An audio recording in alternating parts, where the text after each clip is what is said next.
Welcome back to the Comcast Business US Open Championships 2024, our first event for this new season in North America. Another platinum event. We're going to catch up with Paul Johnson to give you a viewing of what we've seen so far this season. The PSA Squash Tour has travelled west. The US Open 2024 in Philadelphia starts today. Most of the top players are still trying to get through to a final. Who will find form to win these prestigious titles? The season kicked off in Giza, the Egyptian Open, the inaugural diamond event. Mostafa Asal and Nour El Shibini couldn't have hoped for better starts to their seasons, taking both the Egyptian Open and the Paris Squash Championship titles.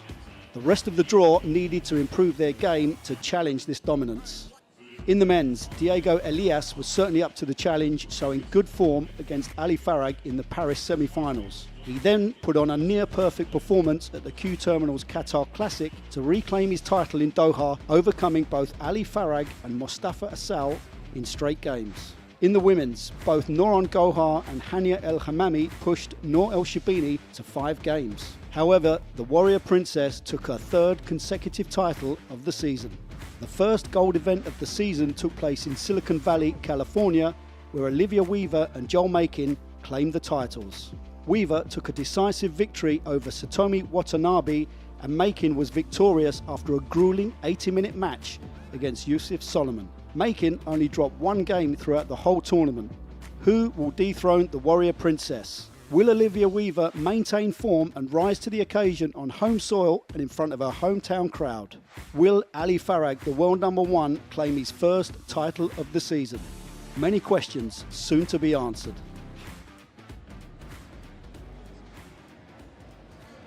Well, joining me here, we've got Vanessa Atkinson and Nicole. Now, Nicole, the season so far has been pretty mega. We've had some major wins by some of the usual suspects, but certainly a few players coming through and throwing it in the mix a bit more to give us some excitement towards the end of events. Absolutely. We saw it in Egypt with Nada Abbas make it to her semi-final. That was huge. Sana Ibrahim as well, taking out Naila Coll, was Gillis then. So a few interesting names into the mix, and I think we've seen a big push from Weaver as well, her coming off the back of that win in Silicon Valley just last week. So interesting to see what she can do coming into this next part of the season. It's coming thick and fast, all these major events. It's hard to keep up with it all, Vanessa, but huge points at stake for these players for that #1 spot in both the men and the women. Absolutely. I mean, it's incredible to think we're only halfway through October, already into sort of 4th, 5th big event really on tour. So, you know, those players that have kind of struggled maybe at the start of the season, they have to up their game now. Big points, as you said, on offer, and a huge title here, the US Open. It's a long-standing event, very prestigious.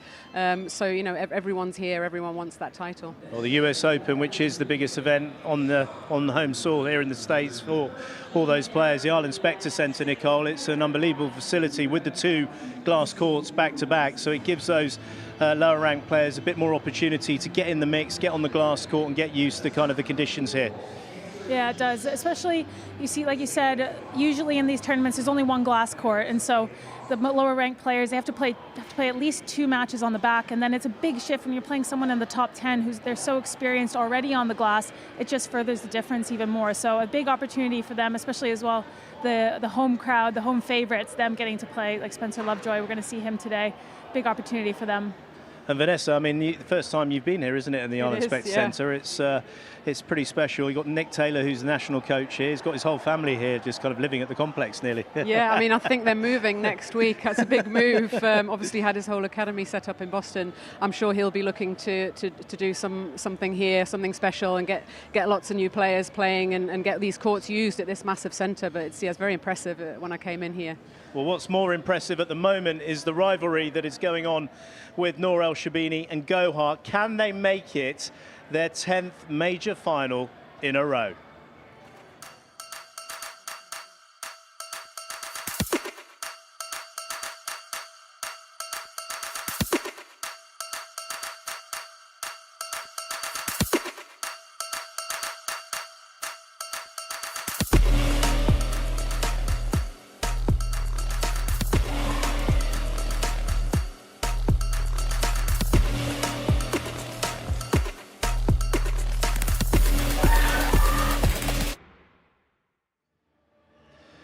Well, honestly, I mean, the fireworks with those two. I mean, Shabini has responded, Nicole, to that dominance from Gohar at the back end of last season, and it just keeps going. I mean, there's bars, and there's lots of bars. We're talking, you know, major bars going, and they're being raised all the time. Yeah, it's like a tug of war between the two of them for the tug of war. I like that one for these titles. Yeah, I like the tug of war. They've had little runs of wins, haven't they? But overall, I think it's 5-4 in final wins this year. It's a fascinating rivalry, and it's one that will continue. And I think the best rivalries, we've seen a lot of them over the years in squash, are all about contrast. And you couldn't find two players who are more different than these two in terms of the style that they play, and also just the characters. They're so different with their approach. You know, the intensity of Gohar, and then that relaxed sort of laid-backness of Shabini. Yeah, and it's been interesting as well to see, I think, how Gohar was finding her best form at the end of last season with a little bit more relaxation, actually. We could see it in her face. We could see it in the touch on court as well. And that might be what she's lost a little bit and so in the beginning of this season so far. Well, I think we talked a little bit about this in Paris, the fact that they're so different, but ironically, they're sort of having to learn from each other. So they're having to take stuff from each other's game. We're seeing Shabini, who's becoming quite physical, and she's able to up the pace now. And Gohar, as you said, she's having to expand that skill set to be able to stay with Shabini. I mean, would you say with Gohar, all these women in the on the tour are unbelievably tough with things that go on, but with Gohar, would you say she's probably the toughest with particularly the situations we had in Qatar? She's pretty tough. I think it's well established that the female of the species sort of a little bit tougher in those terms when it comes to taking knocks on court, and she certainly took a knock twice. Right on the bugle in Qatar. The bugle was actually glued then, but then a chop on the back of the head there for Shabini. I mean, literally, if one of the male players had taken that bang, they'd have been face down on the floor. I mean, Derek Ryan, again, he was just making sure that, you know, the lip was in good order. I mean, he was a busy bee, but this one was the accident, I have to say. She ran into combination of the swing and running into the swing. And she got a no-let as well, just to add insult to injury, the result of that one. I mean, look at that there, right on the centre. It was amazing, really, because in that first match against Weaver, it actually helped her because it completely broke the momentum of the American player, and she actually went on to win that match. But then in the final, I think it did have an effect. I don't want to take anything away from Shabini because she was coming back. She was 2-love down and had forced the fifth game. But you know, to have a broken nose and then have to continue play is a pretty big ask. Well, I saw Gohar as we came into the centre, and she said that she's not going to wear the kind of mask that Ali Farag apparently still wears on weekends. You won't believe That's it. That's a pity. I know it is a pity, but she won't wear it. But she said obviously it's vulnerable. Yeah. And then she said her friends were joking that she should have had a nose job. I think she's got a lovely nose, and I think that was a bit out of order, but that's what she was saying. Well, so there was pictures on Instagram and she'd obviously been to see a doctor and she's had it properly sorted out. But yeah, you do feel really vulnerable, I think, when especially in your face and you're having to, you know, you're in close contact with someone else and playing pretty intense squash as well. Especially with the breathing as well, that makes a massive difference, right? Obviously, squash is such a high-intensity sport.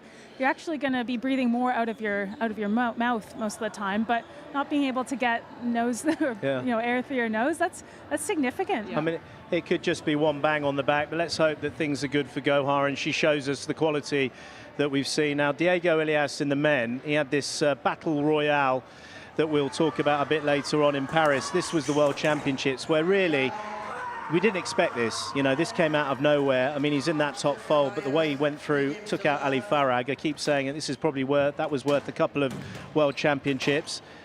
And then obviously a massive dip in the next couple of events after that. Yeah, he tends to have those dips after a huge win. We've seen that again and again with Diego Elias, and I don't think he's ever won sort of back-to-back big events. Obviously had a huge win for him in Qatar. He loves that court. It's tailor-made for him, really. But the big test will be, can he back that up with a win here? And I think if he can, that will just show that extra bit of mental strength and the development that we're seeing from him. Yeah, I think that monumental match that he had against Farag in Paris will serve him really well. Apparently, you know, he said that his dad said to him that after that match, you're going to win in Qatar, and he did, obviously. So a lot of confidence for him coming from that one. And that sort of mental resilience that he's now found on top of the physical side, and of course he's always had the skills. I think we're going to see some good stuff from Elias here this time. It was exciting. To me, it was like a kind of boxing, the Rocky boxing match that Paris won, not from the physicality in terms of hitting each other, but also the way he reduced Ali Farag. Although he lost, Farag was cramping, and as you made the point, that confidence that was then given to Diego Elias from that was massive, and that's always been a bit of the weaker side of him, has been the physical side at the very top level. So you couple that now with his technique and his mastery of the game, and you can see why he can destroy the top players. Yeah, but I think he also learned a tactical lesson from that match, the fact that he'd allowed it to be so extended in the early phase, and even though he was incredibly tough and he hung on, he still can't really afford to allow those first two games to be as long as they have been in the past, and he didn't in Qatar. Obviously the court played a part in that, but he was much more attacking. He managed to keep the rallies a lot shorter, so it was less physical and less lengthy in terms of the match time. Well, there's not many players that can take out Ali Farag and Asal in 3 games. I know that that the final was very, very close in the score line, but the fact he was able to actually close them out has got to be a big confidence booster for him. Well, one of the other big players in the Big Four, Coll, who is defending champion for this US Open, he's struggling with a bit of form at the moment. This time last year, after a poor Qatar, he had a monumental battle. He actually spent over 400 minutes on court throughout this event, which was extraordinary. It was 3-2, 3-2, showing the physicality. And of course, Hong Kong. These were 2 epic battles between these 2. It was the beginning of an incredible rivalry between them. We saw them in a couple more finals throughout the season, didn't we? And all going the distance. Like, I remember Optasia, Ali Farag was fasting, which we talked about extensively. Yeah. And so, they just kept bringing new heights out of each other, similar to the women which we were just speaking about. I mean, with the levels, though, that we've seen the increase from now Diego Elias. Mustafa Asal started this season outrageously after a solid back end of last season.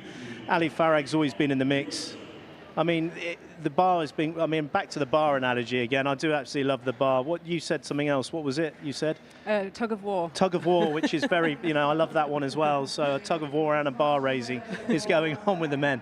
Yeah, and I think that we'll see sort of Paul Coll start to really get in the mix quite soon. You certainly wouldn't want to write him off too early. We're only a few tournaments in. He hasn't played that well, or he hasn't performed that well so far, but he hadn't performed that well leading into the US Open last year, and he then went on to, that incredible win. So even though he lost to Joel Macon in Qatar, which he had done the year previously as well, I think that we'll certainly see him bounce back. Nicolas, just with the draws, now with everything that's going on, how important is it when these players are looking at the draws to see who they might have in those quarters, but more so semi-finals, I would say, for both women's and men's? Yeah, very important, especially with the likes of, I'd say, in the women's side, with Weaver. She's stepped up her game tremendously.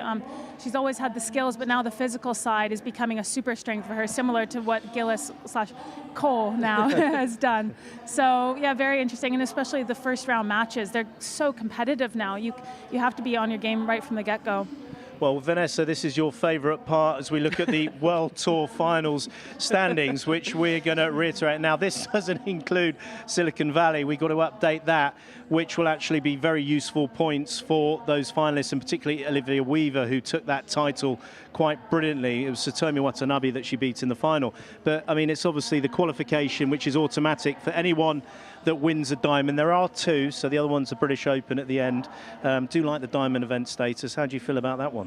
I'm happy that it's only the diamond event that qualifies them. I think that's a better system. You have to sort of perform well consistently throughout the season, rather than someone that potentially could win one event and then not necessarily back that up in any of the other tournaments. So I like that fact. Would you feel, just looking at those standings there with the names, do you think that will change throughout the season, or will that be the usual suspect, the mainstays there, should I say? I think it's interesting to see how the youngsters do. Aboelkheir and Orfi. Orfi's pushing the top 8, certainly. So I could see a potential Amina, Orfi. A couple of new faces in there. Yeah, a couple of new faces coming in. Well, as the men's, Vanessa, again, this is absolutely for you. The qualification that's automatic from Mustafa Asal for winning that Egyptian Open, he's bang in there. And then we look through. Now, Joel Makin's points will go up more after winning Silicon Valley himself. Valuable points, they'll be updated. Marwan El-Shabaghi's showing some good form. He's being a bit more consistent. Will Mohammed El-Shabaghi be able to get in that top 8, the old beast? Well, the battle of the brothers there at 8 and 9 is actually the battle of the sisters in the women's. I think Naila Coll and her sister on 8 and 9 there as well. So yeah, we'll definitely see that shuffling. Obviously, I'm surprised to see Gawad at 10 because I feel like he's done pretty well already this season, so he could move up. So yeah, there should be could be a few shifts. I think the top 3 will probably stay as they are. I like the fact that all these kind of tournaments are counting for the points. It just makes it a bit more of an opportunity. It used to be a little bit of a given. They were protected slightly more, those top 8 players, to get in. And we did see quite consistent year after year, the same people. But it's definitely throwing in a mix there to see if there's some new faces for the men as well. Absolutely. And also an interesting point about that is that some of the top players just outside of the top 8 are opting not to play some of these events. So for instance, Marwan El-Shabaghi, Victor Kruin not playing the US Open. So that's perhaps a bit of a gamble on their part to not be working towards the World Tour final standings. Well, Victor Kruin didn't play Qatar. There is still a long way off, but we're going to be making sure that everyone's up to date with the World Tour standings. And Vanessa will be following it like a hawk because she's fascinated by that last event of the season. But as we look at the East Court lineup, I mean, look at this. I mean, this is brilliant here on the East Court. Spencer Lovejoy, American interest, will be kicking off. We got Orfi, who's up against Elaraby. They had an absolute belter when they played at the Tournament of Champions earlier this year. Mueller on great form. He could be dangerous for Coll. And of course, a rematch, Vanessa, of Gina Kennedy and Fayrouz Aboelkheir from Paris. Yeah, that's a great one to finish on.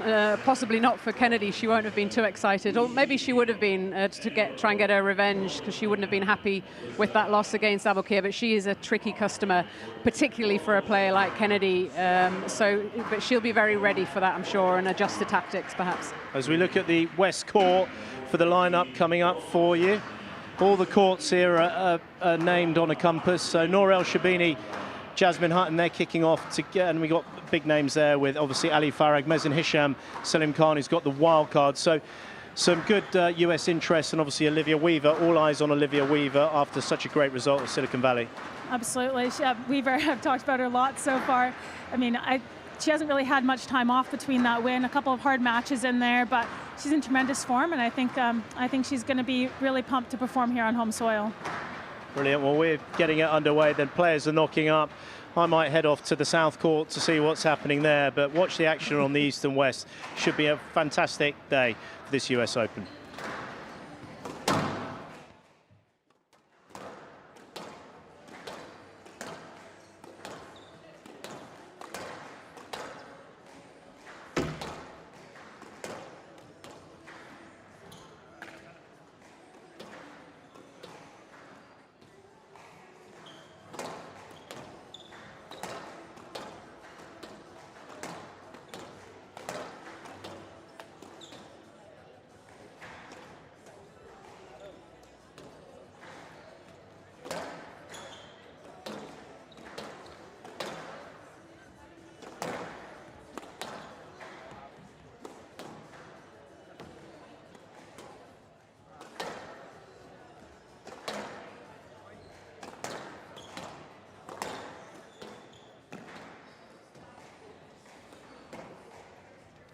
Well, a wonderful introduction there from the crew, introducing what potentially should be another epic US Open here at the Ireland Spectre Centre.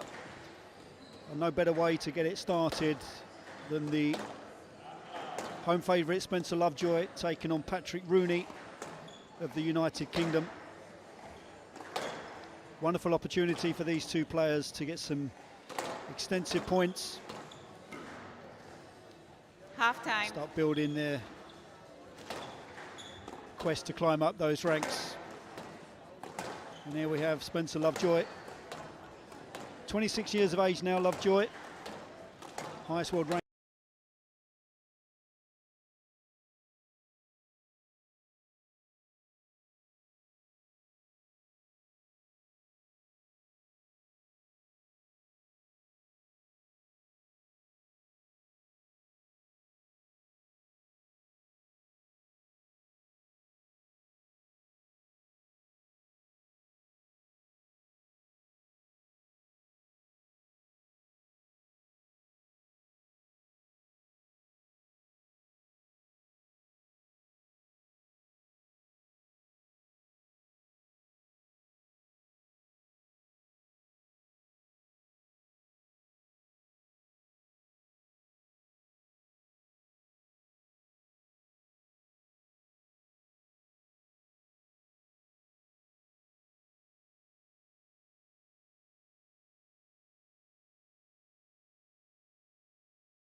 patriotic, always plays well for the American team. And this is just, you know, a tangent off of that.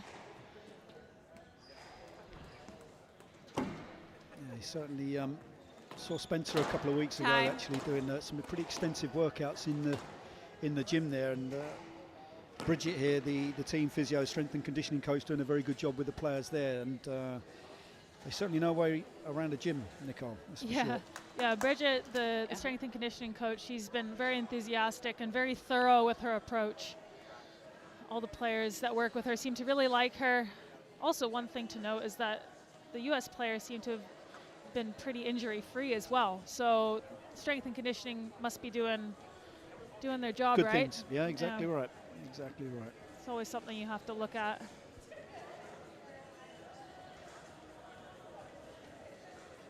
Play will start in 30 seconds. So taking charge of this first men's match this evening, we have Karen Anderson. And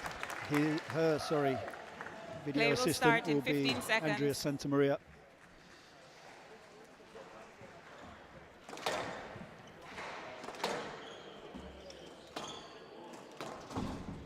Thanks. Comcast Business US Open Championships 2024, men's round 1 match. Spencer Lovejoy of the United States to serve, Patrick Rooney of England to receive. Best of 5 games. Love all.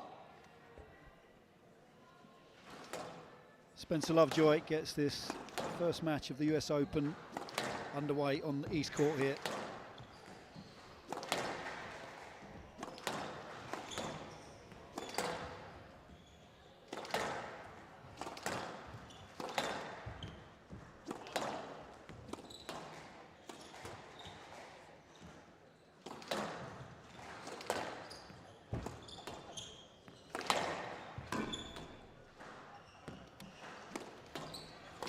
PJ, Stroke to Patrick Lovejoy. Rooney has been up against it with the Americans recently. He just played Timmy Brownell last week at the Silicon Valley Open, and he actually lost in 5. So a bit of a difficult,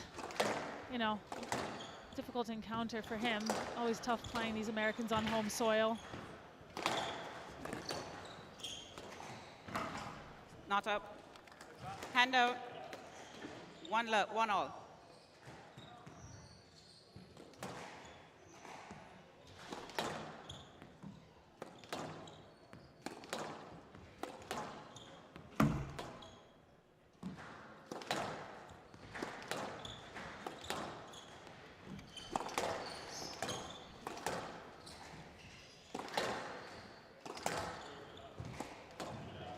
And Lovejoy will have no doubt watched that match back against Timmy. So looking to find any ways of exposing Rooney. Yeah, I'm sure the American players would have had a good chat as well. Timmy and Spencer, training partners here. Very tight bond, and that's a very tight length from 2-1. Patrick Rooney. Important for the Englishman to get off to a good start here. Keep the confidence subdued possibly for Spencer Lovejoy. He's looking very busy around the middle of the court at the moment, the American.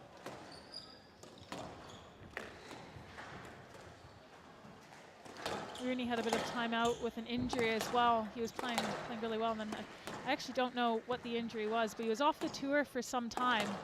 So in these last couple of events back, he's probably still finding his way into the competitive mode.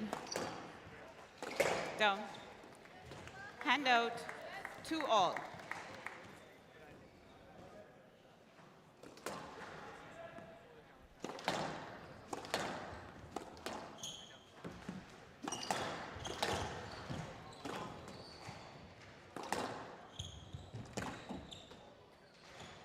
Down. Hand out. 3-2. Oh, that's sorry.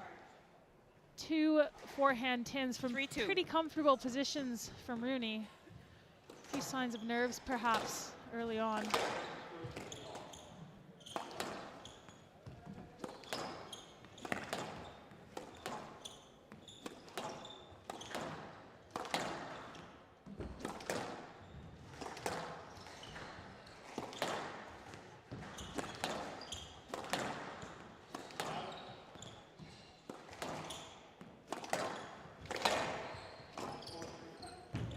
Down.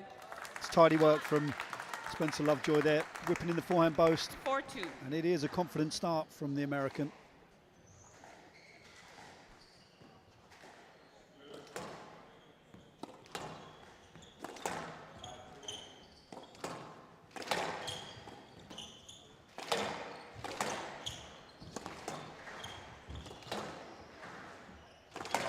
I feel this match, Nicole, it's a good marker really for Spencer Lovejoy. He's kind of been serving his apprenticeship, if you like, and playing a lot of these challenger events. But if he's going to look to start to achieve some bigger things within the game, surely this is the kind of stage that he wants to be on.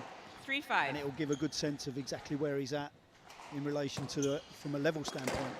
It really is. A match like this as well, there's no pressure on it. It's just a good opportunity for him to see exactly that, where he can play up to, right? If he's playing, let's say, maybe his 70% level consistently in the challenger events, can he get to maybe his 90 or even close to his 100% level right now and see what he can maximize today? Then that in itself could give him a lot of confidence moving forwards. 5-all. Sometimes when you have really good performances like this on a big stage against a higher ranked player, it gives you a new stepping stone, if what you will, like a new base to set yourself at. Stroke to Lovejoy. Hand out 5-all. 6-5.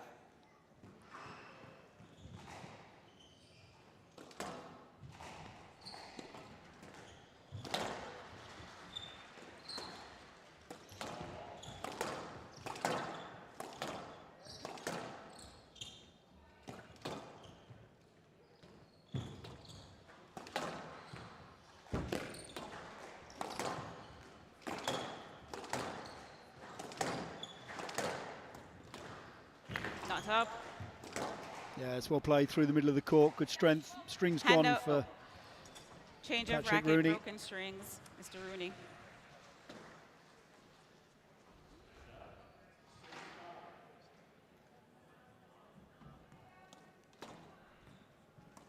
Six all. Hand out 6-all.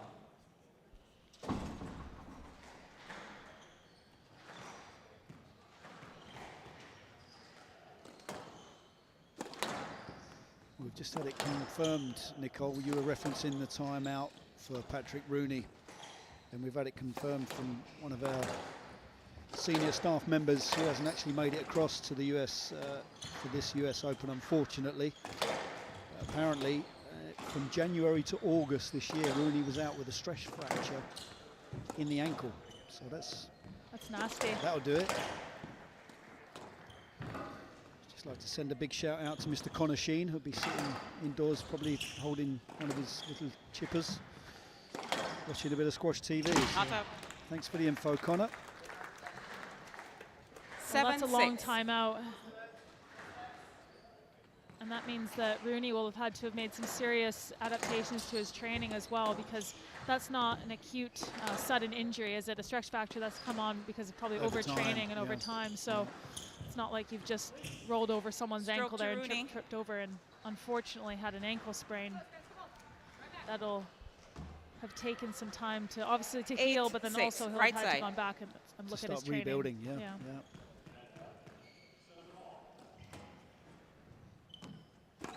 It's good use of the serve there from Patrick Rooney. Patrick obviously spends a lot of time training in Pontefract, and huge advocates of the importance of a serve. James Wilstrop, bit of a master in that area. But that was impressive from Lovejoy. Terrific balance, low centre of gravity. 7-8.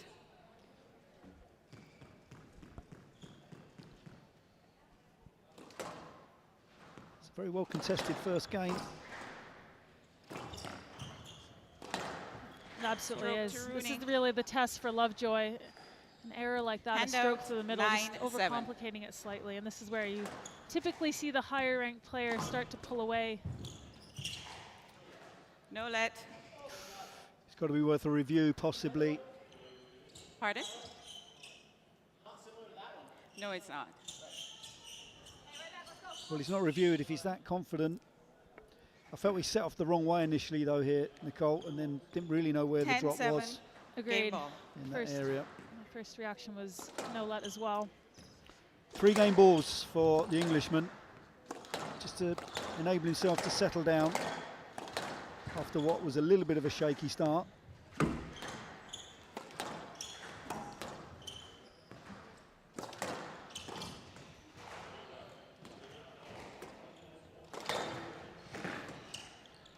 It's good pressure here from Rooney.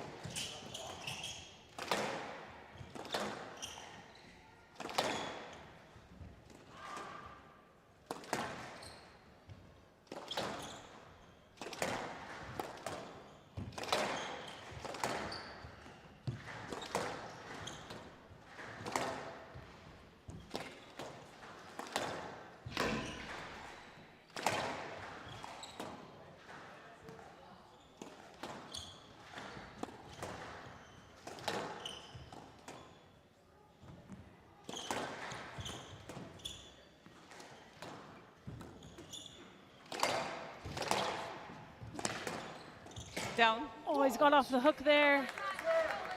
Lovejoy, or Rooney rather. Handout 8, Couple 10, cross game courts ball. from Lovejoy, not quite making the sidewall with the width. It's one of Rooney's strengths for sure, is his presence across the middle. Through the middle of the court, yep. Makes himself very big. It's inaccurate though from Lovejoy. It's under a bit of pressure here. And he's not quite making the most of those semi-opportunities around the middle either. Bit of fortune there though, the gap closes. 9, 10, game 2 ball. game balls saved from Lovejoy. Still 1 remaining for Rooney.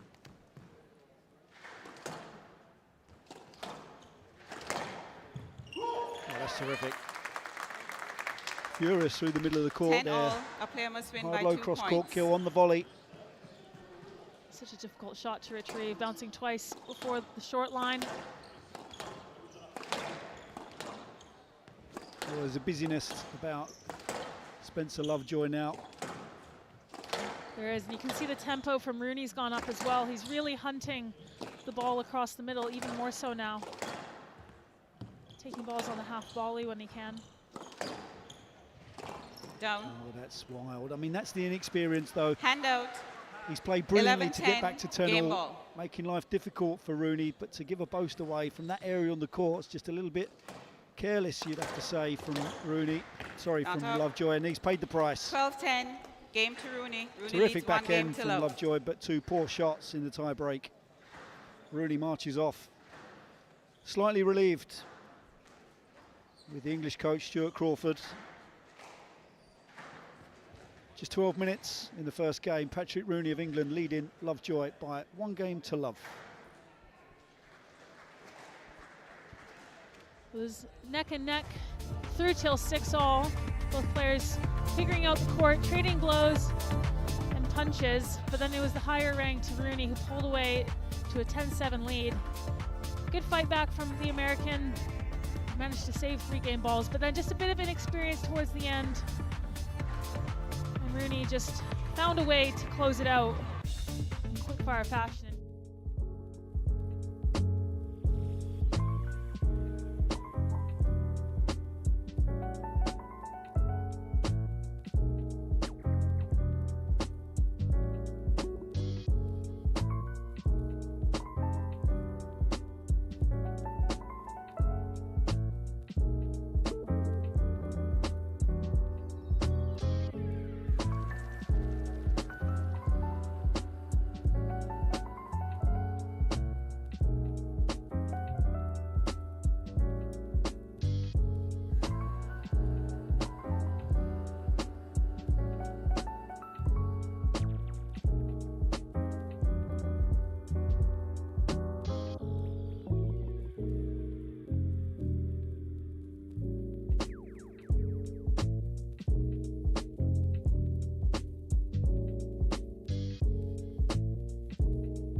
He leads 1 game to love.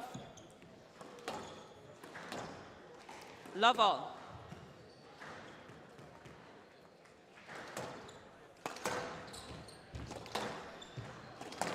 So Rooney starts with a 1-love lead, hopefully now looking to press on.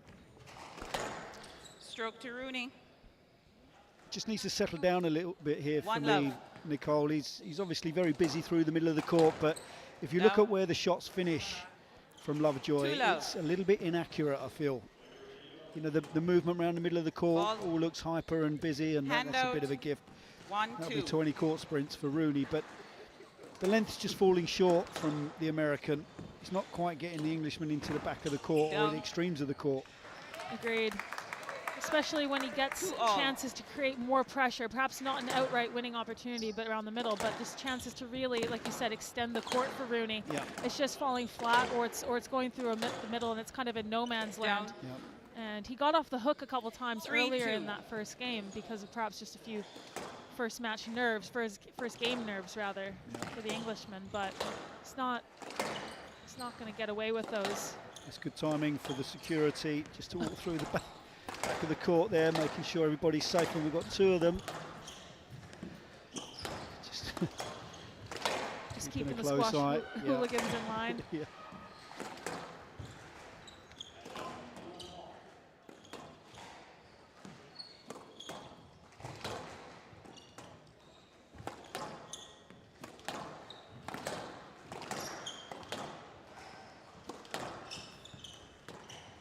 Not up. Hand out. 3-all.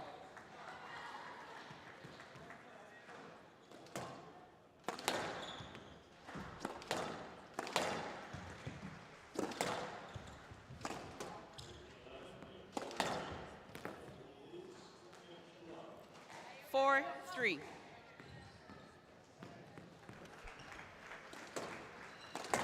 Well, Rooney starting to find his range now. Out. Couple 5, by 3. his standards, and at this level, PJ, soft errors, aren't they, for Lovejoy? Yeah, he's not quite been at his best yet, the American. I mean, he had a terrific performance here last year against Elaraby, the Egyptian, going the sorry, I think No, he lost in let's- 4, but it's a brilliant match. Video review on the player review. Lovejoy He does on look the a little no-let bit decision. frustrated there. We're going to have another look at this one. Lovejoy's gone for the review. Distance to the ball there, PJ, I think is going to be the #1 thing the video ref looks at very quickly. Yeah, it's a good decision. No He's let. in a bit Decision of a upheld. compromised position Lovejoy at the back has there, the 1 American. review remaining. And it's 6-3, right? 6-3 left side, Mr. Rooney. So Karen Anderson with a terrific Jamaican twang. The referee just rolls off the tongue.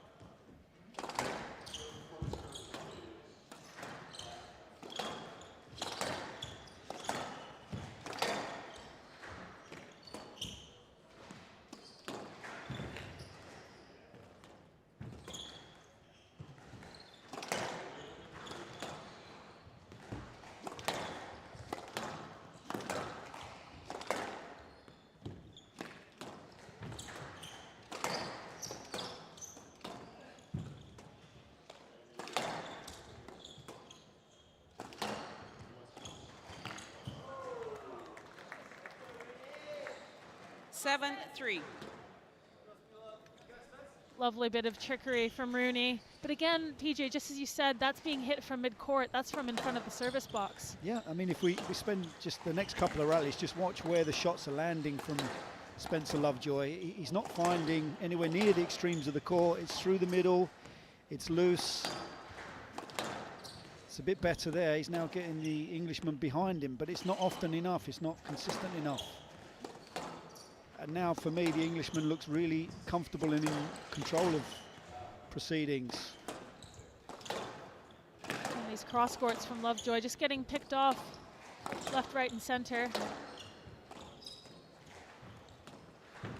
And this sort of play, like you're saying, it's going to take its toll physically. No matter how fit you are, if you're doing more work than your opponent, you're not making them move into the extremes of the court. That's an immaculate finish from Rooney. Yeah, that's impressive. Wonderful balance through the middle of the court. He took that quite low, didn't he?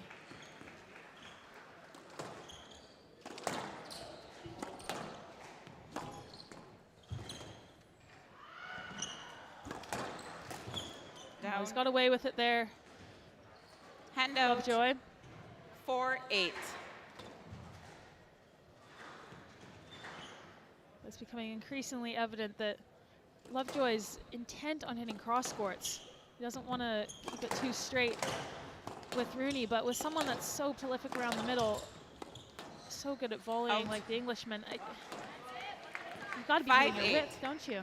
Absolutely. I mean, that's something for Rooney just to be aware of. It's a couple of points in succession. He's just made a couple of errors. Certainly need to keep an eye on that. But you're right. I mean, his job's being made quite easy just from where Lovejoy's placing the ball at the moment.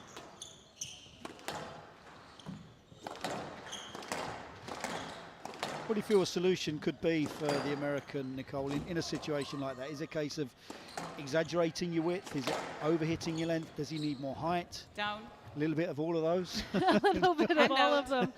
9-5. Certainly the height, I think, because when he's trying to hit it hard, he's hitting down on the ball, Lovejoy, and he's just dragging it short. So the times he has been able to get the ball to the back with success, he's been lifting it. And I think, you know, you're probably not going to win a game just lifting all the time, but just to get himself in front and make the court bigger like he is there, he's got to start with more height on the front wall.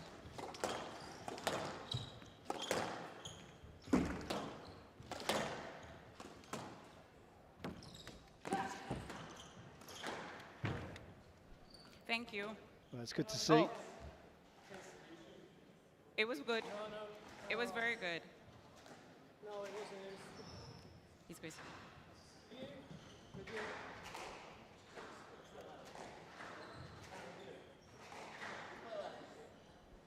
It's always interesting when a player offers to play that ball because they feel that... And I'll review it. You want to review? It's in. Player review. Rooney.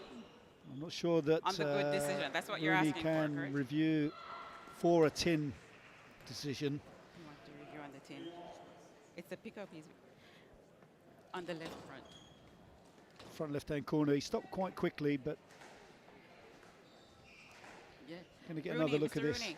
Is it on the left front pickup or the ball on the wall? Oh, he's talking about hitting the tin.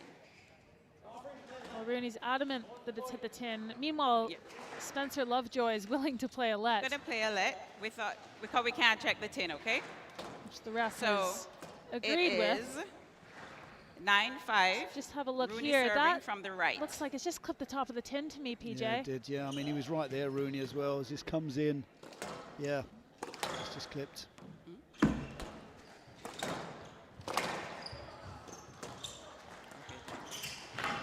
It's quick. It's very quick.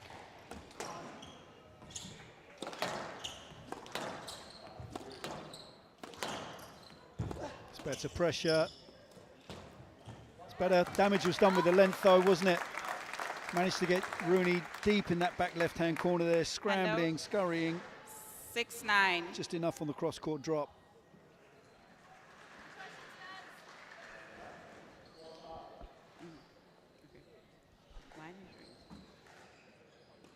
Bit of a mountain to climb now for the American.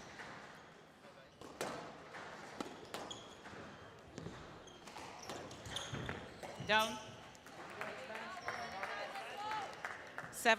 You can see Lovejoy just motioning to himself to keep going and to stay positive.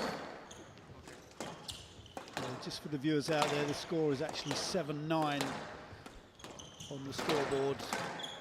We've got 4-8 on the graphic, but that may get adjusted. He's back in it again after a good period from Rooney. The American's got himself back in this at 8-9. He's looking a little down and out just a couple rallies ago. Just the body language is perked up now. incredible. At this stage in the first game, Nicole, that a couple of cheap mistakes were given away by Spencer Lovejoy, so he's got to be on his mettle here. Needs to be careful as well with attacks like those, not opening up the court too much for Rooney. You can see that Lovejoy's trying to expose the movement of Rooney. How's he got that back?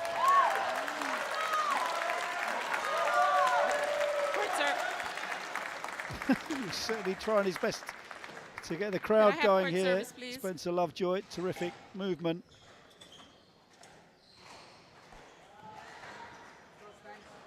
Rooney won't be impressed with that, I can tell you.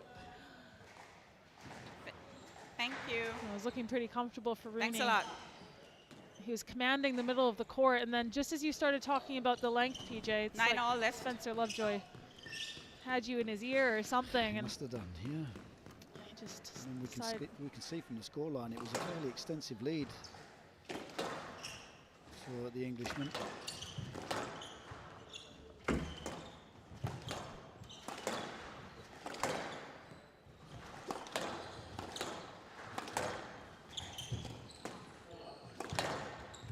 So 9 all now. Terrific turnaround from Lovejoy. That width on the cross courts again. He's being punished for it. 2 in a row. Handout, 10-9, game ball. At a crucial stage in the game as well. So it's a game ball for Rooney to extend his lead.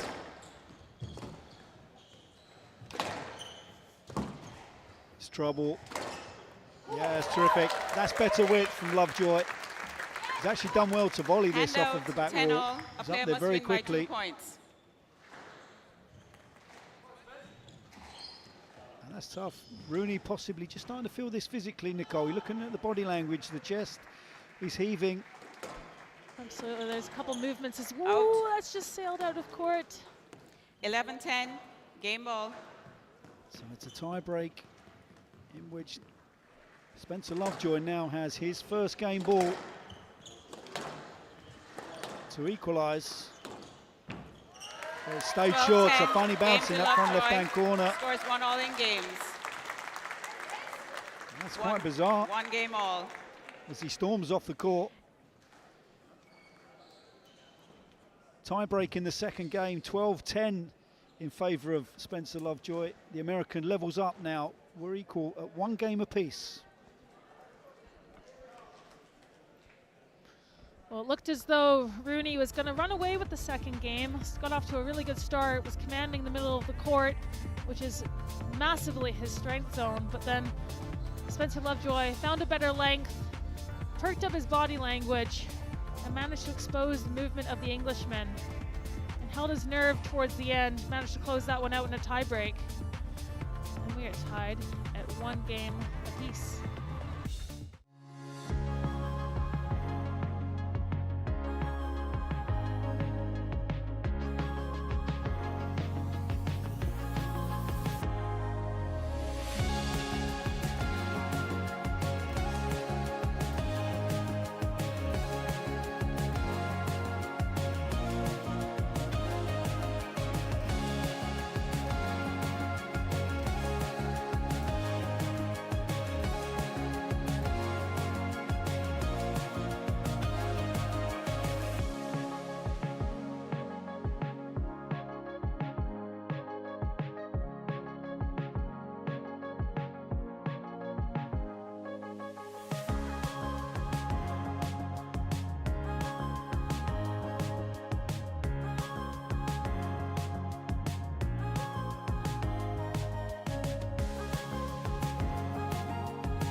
Who was that?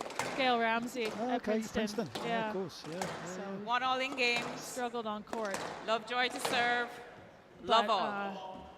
between games, though, it's all golden. all golden and all square. We are locked in at 1 game apiece. Spencer Lovejoy, can he continue to press on after working so hard and doing so well to get back into this?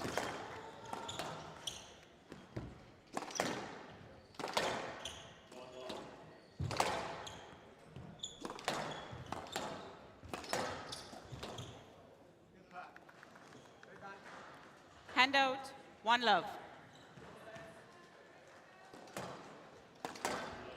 Rooney gets the first point on the board in this third game. Out. It's another one he's just clipped out of court down that Handout, left-hand side of the court. And PJ, it looks like the ball has really softened up quite a bit, and I think we saw just at the end there with a couple of Lovejoy's attacks, they were staying really short and really exposing the movement of Rooney, which is going to make that length even more important. See the height that they're using to get the ball to the back.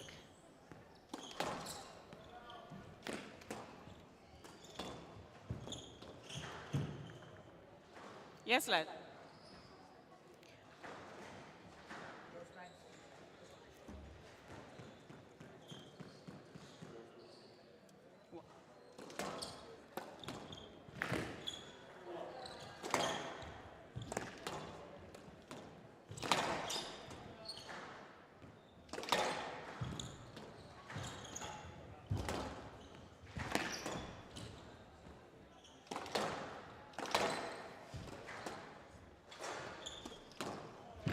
Not out. Yeah, it's terrific. The fist pump from Spencer Lovejoy. 2-1. Starting really enjoying himself out there now. He is, which is good to see. He's got to enjoy this experience, doesn't he? Home crowd, Yeah, your home center. it doesn't get much better than this for him. It really doesn't. No pressure on the American. Yes, lad. And he's going for the review. I'm not Player surprised review. about this one. Lovejoy on the yes let decision. It's not a great shot from Patrick Rooney, but it was not sure about the ask. Just kind of stood there, really. Yeah, he can't play that though, can he? No, it's always dangerous when the ball hits the sidewall first. Was there enough room to play? I suppose that's the only question. I think there is a bit of room to play here. Could have potentially gone Yeah. to the ball a bit more rather than Yes, staying let behind decision his opponent. upheld. Lovejoy it's a has good no decision. reviews remaining. 2-1. If he'd have made a bit more attempt to go forward and attempt to play it, I think possibly would have been a different outcome, but the manner in which he asked.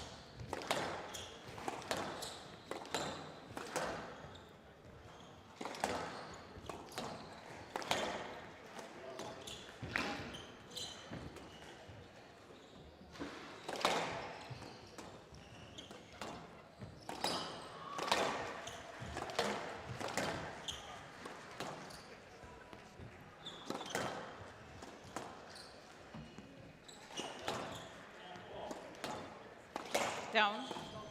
That's an error from Rooney. He's just starting to look a 3-1. little bit rattled here, the Englishman. Got to credit Spencer Lovejoy for this. He's hung tough. He has, and all of this pressure that Lovejoy's managed to create are off the back of higher shots to the back. Whenever he's tried to hit it hard and go for pace, it's not done any sort of damage. So he needs to, Handout, check that, 2-3. put that in his locker, and realize that he's frustrating the Englishman with the height, keeping it out of the favored strike zone at shoulder height for Rooney.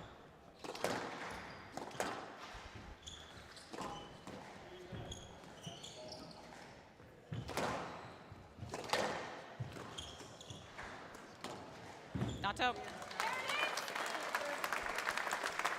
It's another point for the American. He's certainly keeping the crowd interested. Handout, 4-2.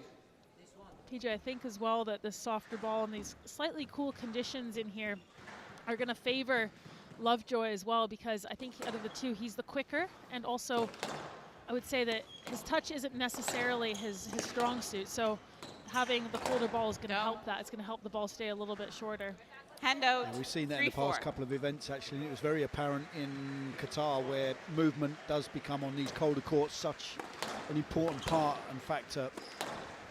And as you say, as the ball starts to soften up and drop off, with that in mind, would it be in Rooney's interests to request a new ball, should he win, or whatever, regardless of what happens in this third game? I would think so, yeah. Especially just to help his movement more than anything. His ball control and his skills are tremendous, which we saw in the first game especially. But we've seen a few heavier, slightly sluggish movements from Rooney, though, especially stretching, I say, into the front left corner where Lovejoy's been trying to expose him, and seeing some success as well. 1-1, 4-1, nothing separates the two at the moment. That's beautiful. It's his pressure from Rooney.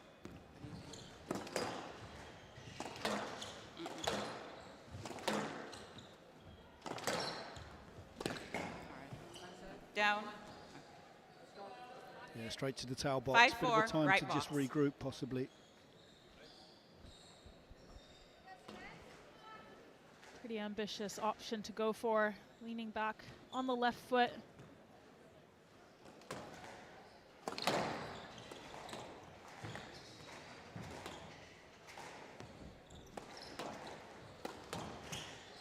Down. Sloppy. 2 careless errors. 6-4.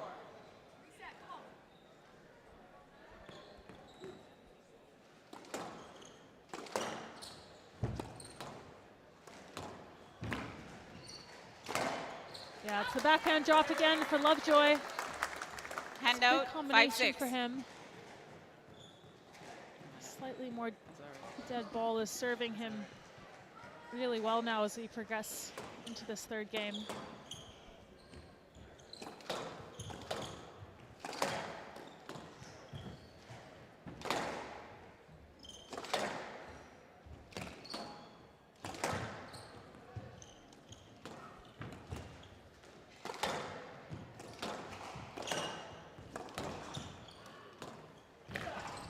Continues to fire into the front of the court there. It's good length though from Patrick Rooney. He's controlling this rally. That was a little bit of a tired Hand out, movement in the end from 7-5. Lovejoy. Body just slumped as he completed the lunge here.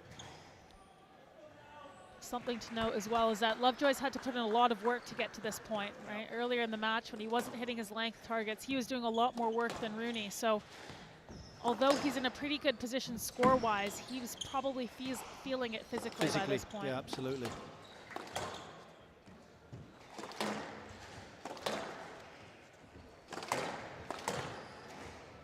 It's a little bit wild.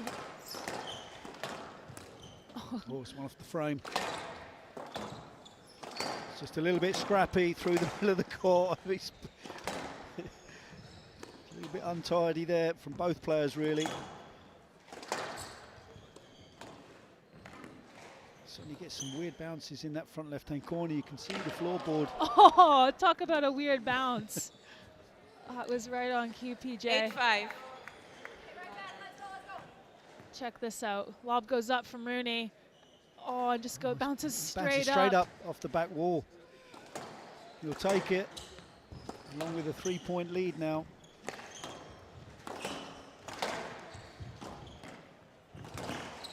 That's good.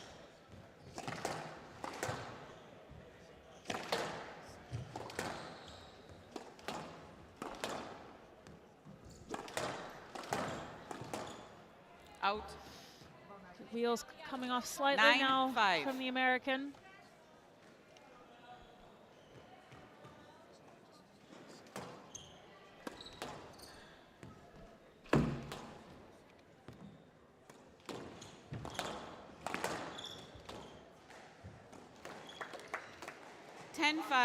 Game ball.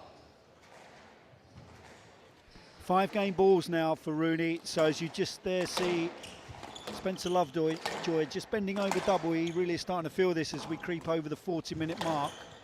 And he's given up the ghost there. That is a very tired looking Spencer Lovejoy. The drop off there was a considerable from the American. Not looking entirely happy himself there as Rooney walks off into the corner with his coach, Stuart Crawford. 2-1 lead now for the Englishman.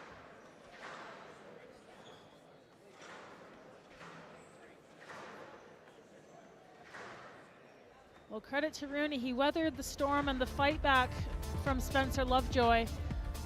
And it was neck until about 4-all when the wheels started to come off from the American.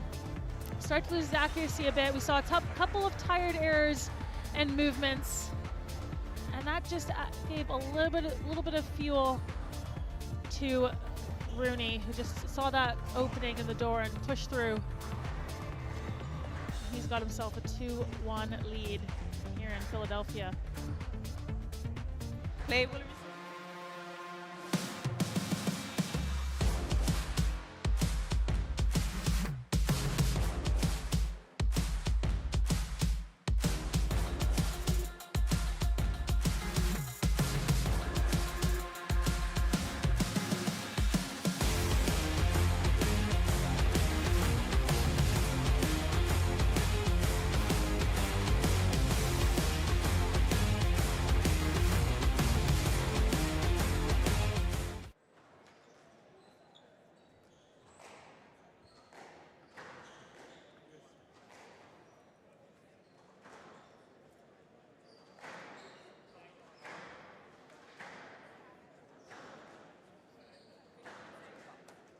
Fifteen seconds.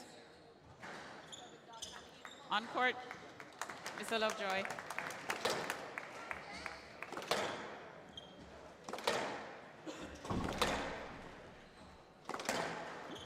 Rooney leads 2-1. Rooney to serve. Love all. Well, PJ, I felt like that was an extremely important Start, game gentlemen. for Spencer Lovejoy. It was really him that needed to have the 2-1 lead going into this, and no request for a new ball, which you thought there might be from Rooney, but he had the momentum. Hand out. Well, that was the big One question. love. That was the big question.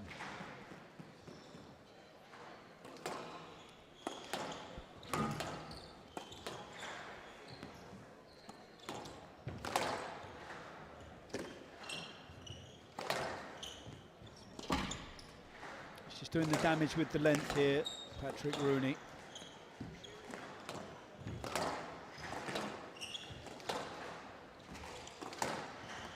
And Rooney's really starting to read Lovejoy like a book now as well. Yeah, he's got away with that. Terrific Hand through out. the middle of the court 1-all. from Rooney.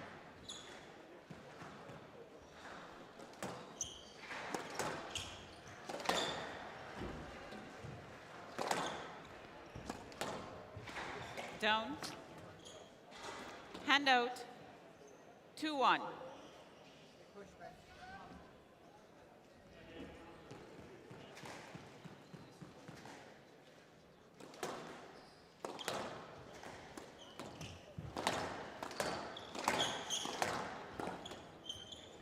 Stroke to Lovejoy.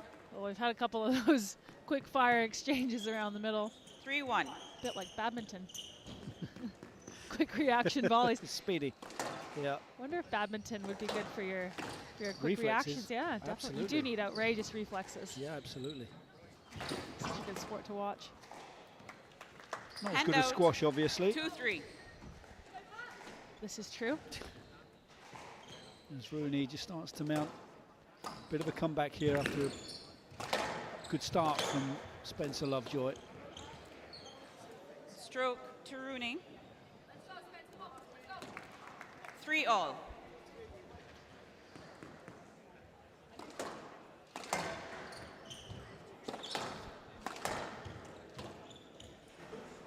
Well, it's all about 4-3. the Rooney volley at the minute. It seems to be the story of the match. That's all because the width from Lovejoy is just not good enough.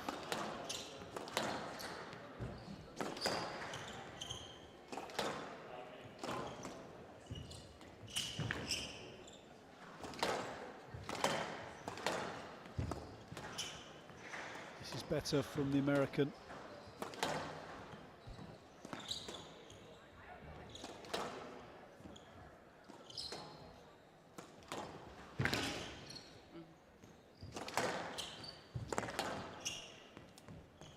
Down. It's wild. 5-3. Wild, and it was loose. It was a better, more patient and disciplined rally up until that point from Lovejoy.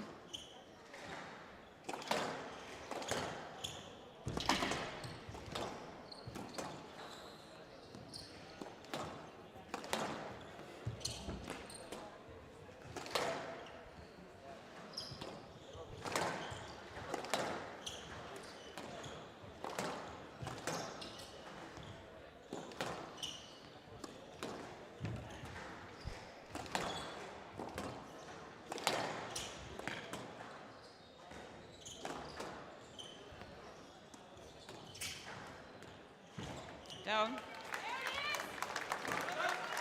Well, again, it's the front left-hand corner Hand for out. Lovejoy. 4-5. Gives it a fist pump.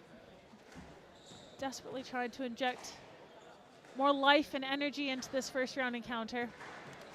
Bit of frustration creeping in there for Rooney. So this is what Lovejoy needs to do at this stage. He needs to hang tough and put some hard rallies into the Englishman. Oh, that was tidy though. Hand out. Rooney 6-4. would have done a lot of work as well with Mustafa Rassel up in Pontefract. That's a shot that the Egyptian plays so well. Quick counter drop, front left-hand corner.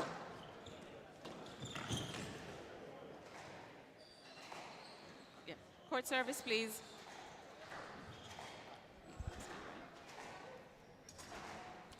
Yes, lad. Lovejoy just catching the ankle of Rooney en route to go pick up that forehand drop.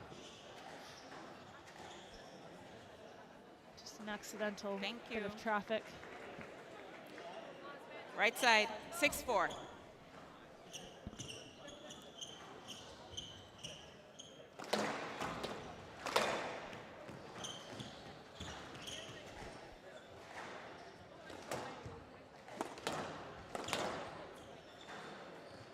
Seven, 4.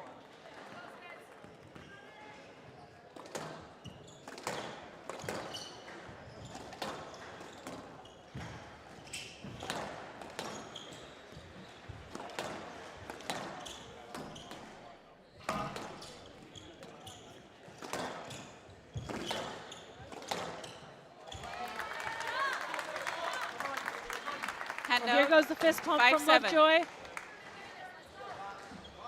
Right, finally a well-executed forehand drive, hit with pace, fading into the back corner. Really needs to put a good couple of rallies Stroke to Rooney. here together. And just as I say that, he tried to straighten it out again, but slightly late 8-5. on at Hand that out. time. 8-5. I think the referee's had a very good game here. Karen Anderson taking charge. And very solid, clean and concise.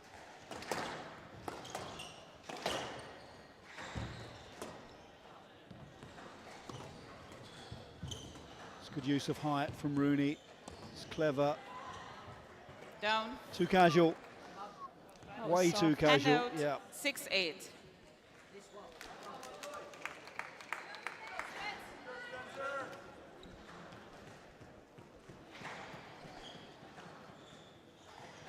So again, it's the familiar story really, with Rooney opening up a little bit of a lead in this third, sorry. Fourth even, we'll get there eventually. Down. But another Hand poor out. error. 9-6. It's the same old story for Lovejoy. Oh, that's Oh. beautiful. Just clipped off the top of his toes here 10-6. from the Match Englishman. ball. Must play a bit of golf the way that he hit that shot. Beautiful. 4 match balls from Thank Rooney, just the you. one required. 11-6. Match to Rooney. Tidy 3 performance games in to the 1. end. The Englishman 12-10. quite 10-12. relieved to get 11-5. off in 4 games. 11-6. Valiant effort from the Englishman. Closing out in the end pretty nicely.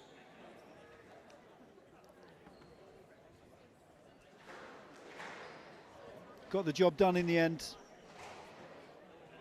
Patrick Rooney coming through in 4 games against Spencer Lovejoy.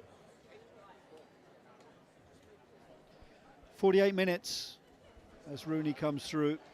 12-10, 10-12, 11-5, 11-6.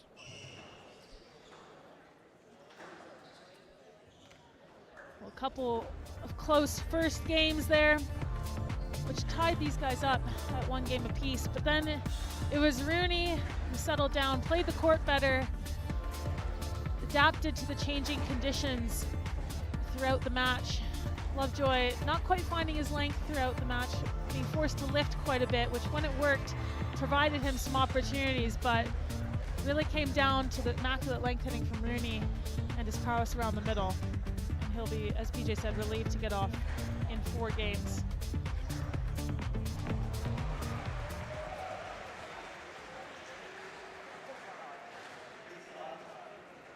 Oh, don't go anywhere too far. Coming up next is the all-Egyptian battle between the teenage sensation Amina Orfi taking on the number 8 seed Rowan Elaraby.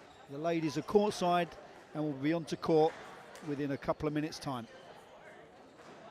Talk us through the first few rallies then we're watching here. It seems everything's going into the back corners. Is that deliberate from you? What are you sort of trying to do there? Very, very deliberate. You know, as I told you, I wasn't feeling as confident as I would have liked to coming to this event. I just played with Shorbagi as well, which takes a lot of emotional stress out of me. And I wanted to start this game well because for a few times now I've been playing with Diego. He would get up to a good lead in the first. He was ahead of me in taking the initiative, and that was very dangerous.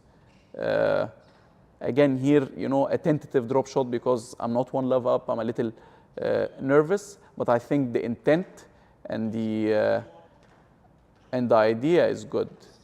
I look at some of those rallies now, and I'm not sure how we stood. Oh, wow. Oh, how did I get that? Oh, it's 10-8 game ball. Yeah, I watched that. I was so happy and so relieved to see this one going to the 10. I might have retrieved the ball, but even then I would have been under a lot of pressure, and I knew that would make a big confidence the change of momentum, I guess, into confidence, because he was obviously flying in confidence, being 10-7 up, and then I hit a good straight drop, I think, from the backhand volley, and then this rally was quite long, and I had to retrieve a lot of balls back, and the fact that he lost it and hit the 10, I thought, okay, this is my time now. When a player starts trying to go for like drop shots from the back of the court, yes, do you then know that you've sort of got them in the place where you want them? 100%, but also you need to take a step forward on the tee. You don't want them to get an easy win out of those drop shots, you know, because that will give them confidence. So you try to take that away from them because you know it's their last resort. If it doesn't go well, if it doesn't go well, then they probably don't have anything else to resort to. Oh yes, when I saw that going to the 10, I was too tired to even give it a yalla, you know, because of how much discomfort we were both in. But I know he was a lot more uncomfortable than I was, and that gave me a lot of confidence. This is the monstrous rally that I think finished both of us. Like, I think had I lost it, even though I would have been still 8-5 up, momentum-wise, it would have made a big difference. But the fact that he hit the 10 at the end felt so relieving. And then here, my quad was gone. The left quad was completely gone. And you would see in the way I'm walking that I'm not bending it as much as I usually do. But again, I tried to hide it, and thankfully he didn't. I hope that he didn't notice it. When you look at him there and you make that eye contact, what's going through your mind then? My quad. The only thing that's going through my mind, really, don't show it. Stay in there. And then I made the very beginner's mistake of sitting down, and that made the cramp a lot worse. See? What's the feeling when that finally hits the tin and you know it's over? It's so relieving. It's not even excitement or ecstasy anymore. It's not like you want to really go all out with a big scream. It's like, finally, this is over, and you know, right away, I've been through something special here. It's something I'm going to remember for the rest of my life.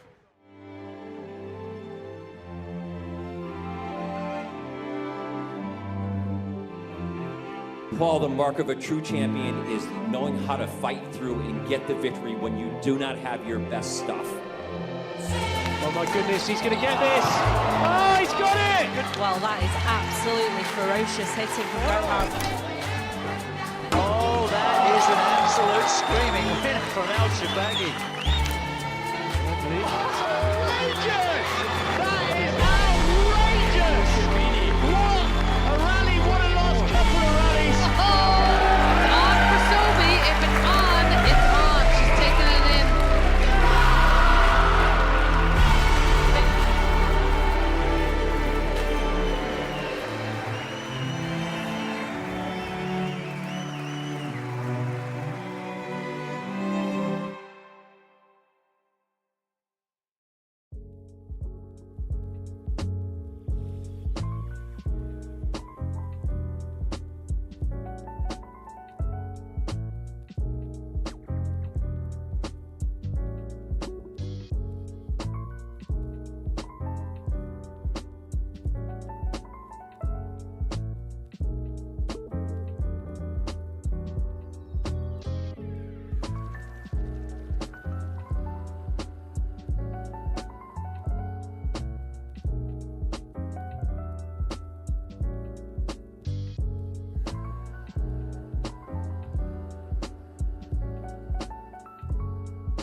You could see exactly what it meant to Elaraby, who managed to come through. Really gutsy performance from her, getting revenge from the Egyptian nationals, actually, where these two played. 18-16 in the fourth. That was a massive battle, Chris. Half time. No, it certainly was a big encounter. And in a lot of ways, this is one of the matches that I have circled for the first round. This has potential for real fireworks, Nicole. It really, really does. I think a lot of people will be tuning in to watch this one. So Orfi, she was just in San Francisco last week playing the Silicon Valley Open. She had a pretty good performance there. She beat Gina Kennedy in a pretty prolific fashion as well. So a really good tournament for her. And lost out to Watanabe, who had probably the tournament of her life. So she's in good form. Amina Orfi up at her highest world ranking of number 10. And as we always say, just 17 years old. So much more to come from the youngster. And she's up against Tinkerbell in the pink skirt. Rowan Elaraby. So the 8th seed here at the US Open. Really important seed to have as well. In that top 8, it means that you're technically somewhat protected, but really not when you have a draw like this, Chris. No, absolutely. Generally, those top 8 seeds have a little bit of a more comfortable route to the quarterfinals, but this one certainly doesn't feel like it.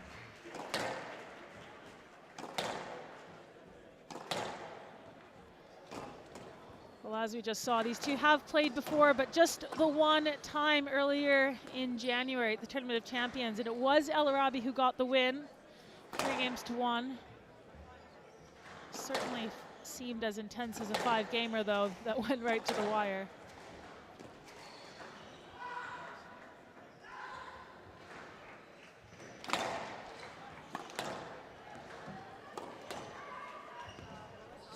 Time. Time.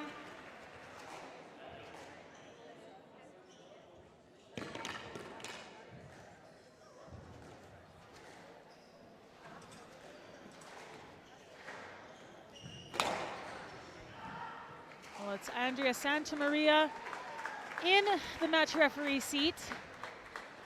And it's going to be Paul Alexander in the video ref as her sidekick.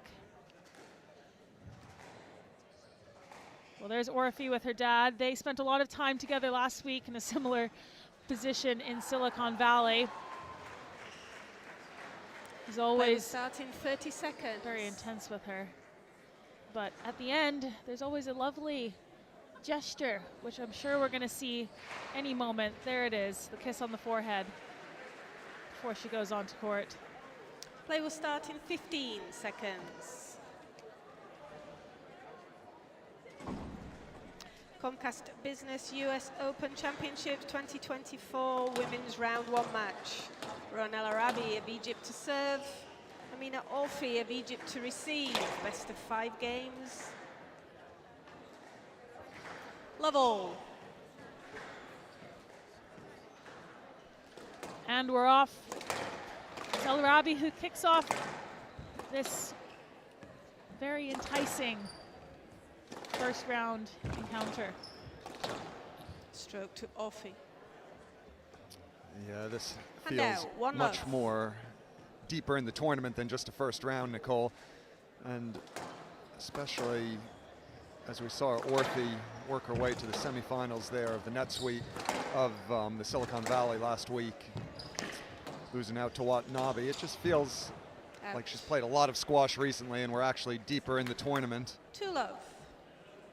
Yeah, I wonder if, or how, rather, Orfi is going to push on from that. She's had a couple days rest, so I don't think physically she'll be feeling too bad. Also, she's just a teenager, so recovery times are going to be pretty quick.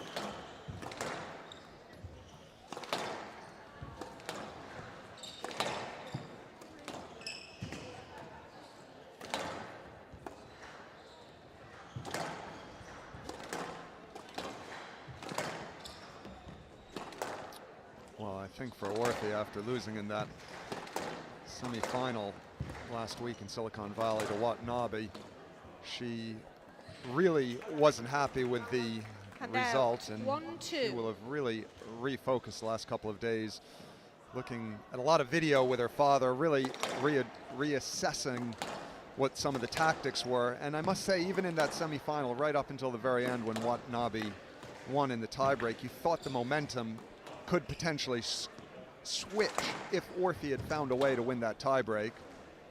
Absolutely, it was all on a knife edge. One of the things that we noticed, and I'm really curious to see how it happens here, is the lack of Orfi's short game against Watanabe. She didn't move the Japanese player into the front 2 corners much at all. So I do feel that that's something she's going to need to do here against Elaraby, who's a terrific mover.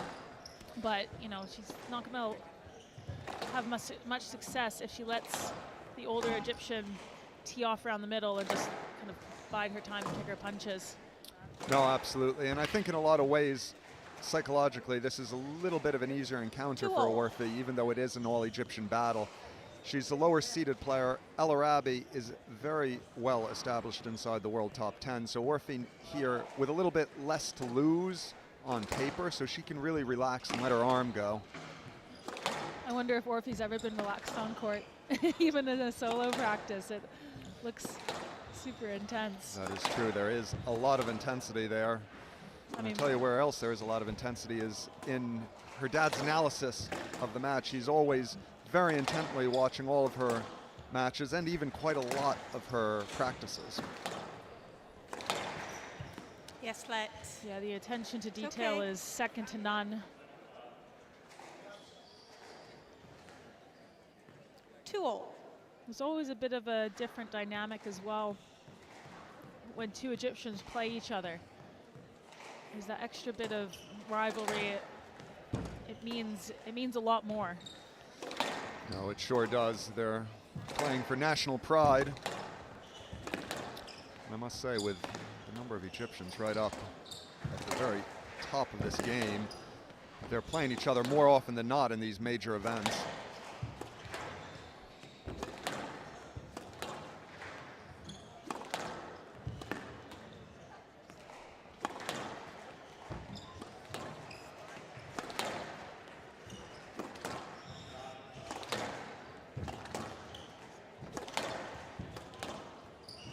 No lets.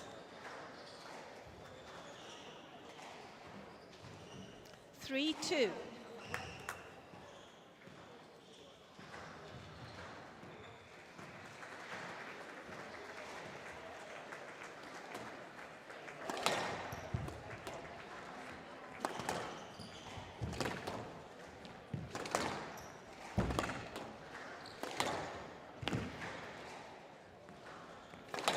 Well, that's the strength zone from Orfi. We saw that loads last week in San Francisco, Chris. Service box area on the backhand. That's bread and butter for her. And Elaraby really needs to be careful. 4-2. No, massively. Elaraby needs to make sure there isn't a lot of rhythm in this game, and she doesn't allow Orfi to start teeing off on the ball around the middle and find her range attacking those front corners.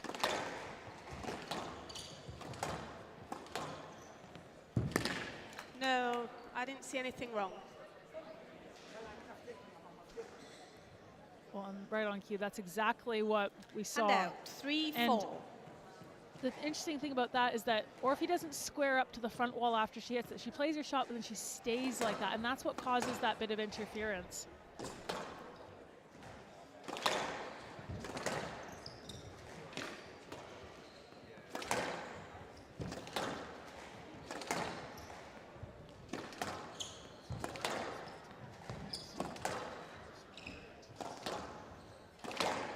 Stroke to Orfi. 4-all.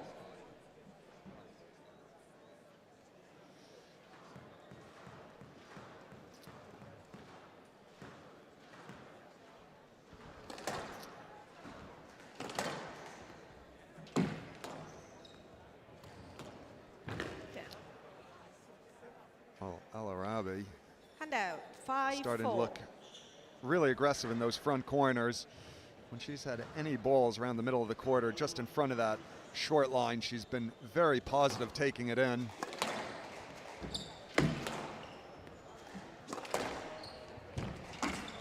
Out. It's certainly one thing, Chris, that Elaraby's going to look to expose is Orfi's movement. She's quick, but she likes to run onto the ball. So if you can stop her, you can hold her, change the direction, or just take in that quick drop before she's set off, then you can start to make the court bigger for her. Even that's better. That's going to be really frustrating for Elaraby, and understandably so. No, I just saw interference from both of you. Well, the interesting thing 5-all. here, Nicole, is that Elaraby did not elect to review that. You could tell she was really frustrated, and you could tell that Orfi had really squared herself there and not allowed Elaraby through. But yet Elaraby just wanting to be conservative with the reviews. Wise choice from Elaraby. You only get 2 of them. You need to be, which means you need to be really sure. You need to feel that you've been really hard done by, and that it was almost certainly an incorrect decision. But with those 50-50 ones, like you're saying, especially if it's neck and neck, it depends on the point in the match as well. First game, you want to Hand out. 6-5. tread a little bit more carefully.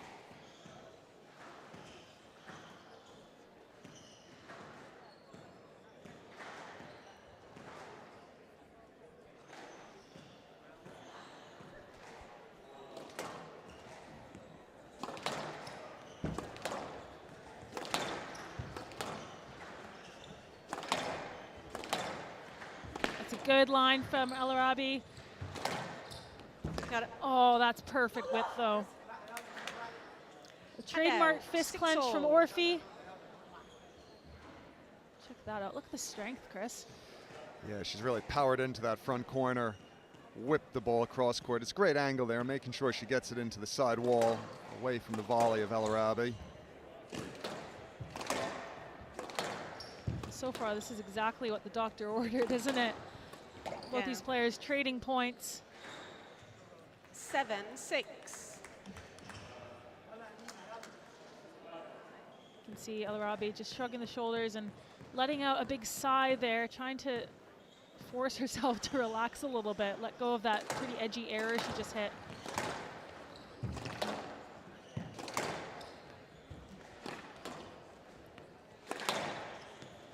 You get the feeling that Elaraby has been the more positive for much of this first game, but Amina Orfi is just lurking there in the shadows, waiting to pounce. And you just get the feeling as we get down to the business end, Orfi is going to become really hard to beat. She's not going to break down or give anything to Elaraby.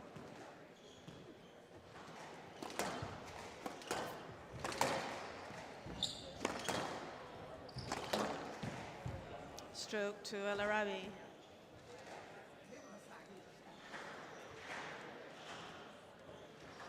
And out, 7-8.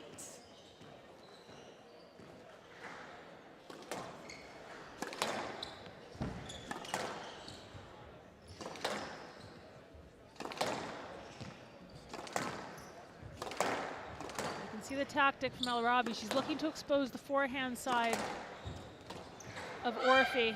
No let. 8-all. And that was a really big, really important point for Elaraby. Lots of margin for error on this forehand drop / kill.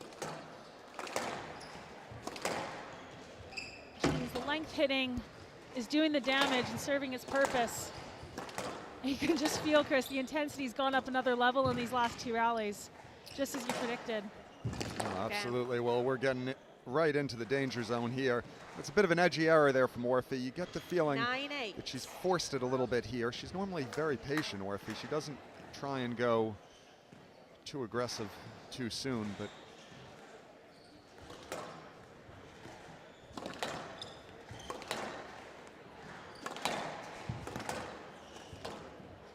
Stroke to Elaraby. You need to clear and provide a line. Well, this time it's Orfi being punished for her movement. Usually she's been getting away with that so far, but because the ball's hit the sidewall, it's popped out into the middle. And that crucial error has given Elaraby 2 game balls to close out an all-important first game.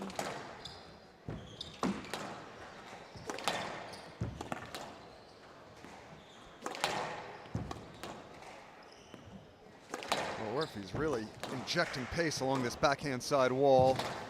She's trying to get the ball traveling much quicker. She has been well weathered by Elaraby.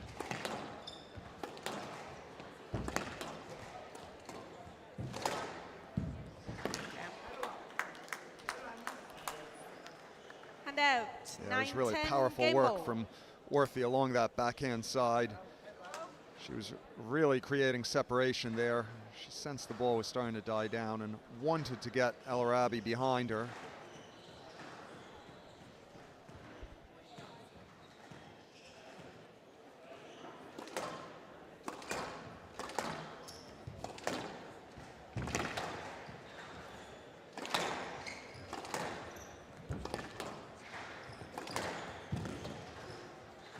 Just overreaching for that one, Elaraby. Play on the swing by 2 points. Desperate to stay positive and take this ball as early as possible.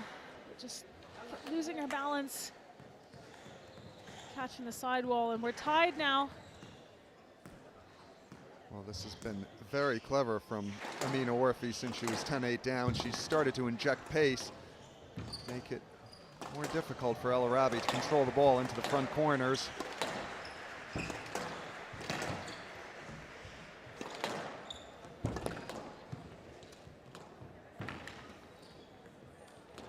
Yeah, it's well played from Elaraby. And out, 11-10, game ball. The double drop, as we said earlier, exposing the movement of Orfi. Split step, just not quite explosive enough to be able to get up into the corner 2 times in a row. So another game ball for Elaraby.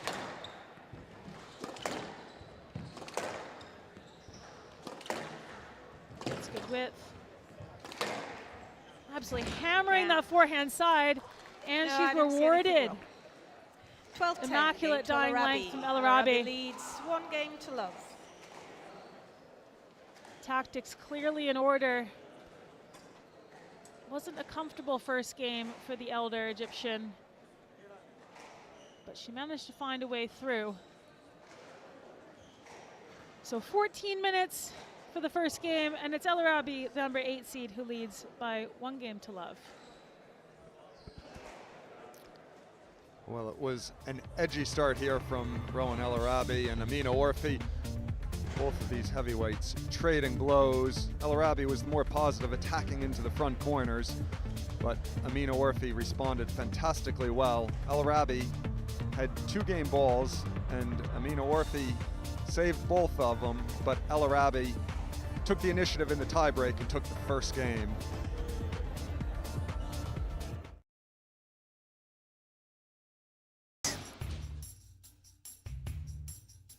Squash is played across all the continents in the world. With heroes of the game coming from everywhere on the globe. Squash has the power to enrich people's lives. The Professional Squash Tour is a catalyst for positive change around the world. The strength of our sport is our community. We're on a mission to unite the squash community and leave a lasting legacy wherever the tour goes. We do this by supporting community programs and collaboration in our sport. Once you play our sport and learn more about it, you'll make new friends and also grow as a person.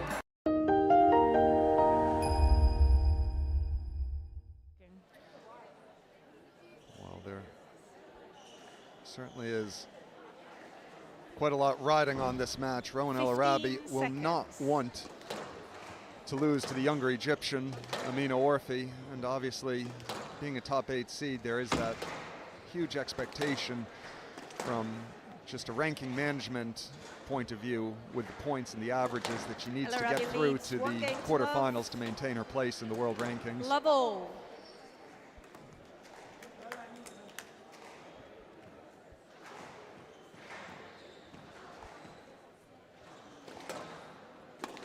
Here we go, second game. What sort of a change are we going to see from Orfi, if any at all? To Orfi. It was a close game, Chris, so Hand-out. sometimes when it's close and you just lose by the slightest of margins, you don't really need to change much, but it can feel like it because you came out on the losing end. Yeah, for me, I think we're going to see Amina Orfi try and inject some pace. She's going to try and make things happen a little bit quicker because just going for your opponent. Rowan Elaraby has been attacking those front corners fantastically well. She's been making the court really big for Orfi. 1-all. Which is exactly what she needs to do, just like this one here, getting on that drop, hitting a fraction earlier.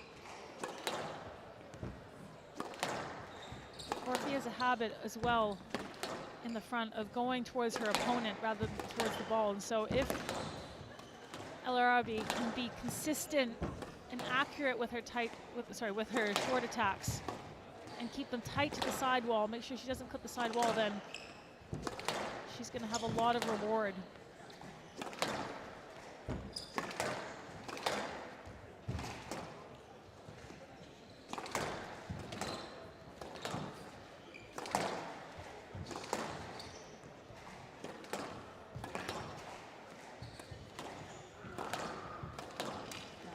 Good pattern from Elaraby.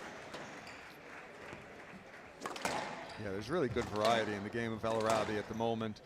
She's mixing the play. She's not going one-dimensional and just hitting into the back corners. Yes, let's. You need to move and let her through. You need to clear. No, you were still in her line. Andrea Santamaria is switched on here. She could see that little movement from Orfi. 1-all. It's a reasonably tight ball, but Elaraby's, she's taken the right line, but she's just got no access. I think the referee is going to need to be really switched on with those sorts of details, Chris. No, absolutely. And up till now, we're just seeing let's given. But at what point is it going to start becoming penalized? 2-1. Well, I think that if this does get to a point where Orfi's struggling and becoming desperate for points, that's where we could see it potentially become exacerbated.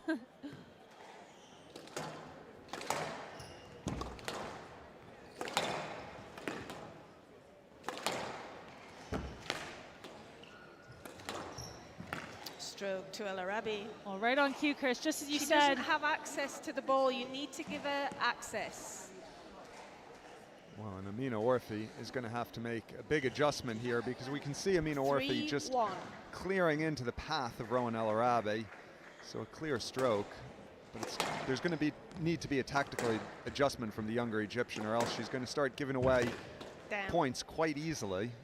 Well, and that's the double-edged sword with the 2-3. That sort of movement, right? Which you could, in a sense, you could call it blocking, right? Obviously, there's different levels to that, but when you don't move off the ball, right, and you impede your opponent's path of getting to the ball, that's what we tend to call a block. So if she loses her accuracy and picks the wrong moments to do that, then she's going to get penalized with a stroke. But when she hits lines like that, they're clean and accurate. 3-0. Then that sort of stuff doesn't even come into question.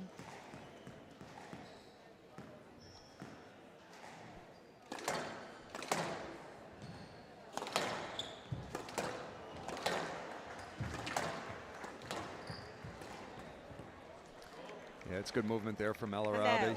She's 4-3. Pushed up the tee.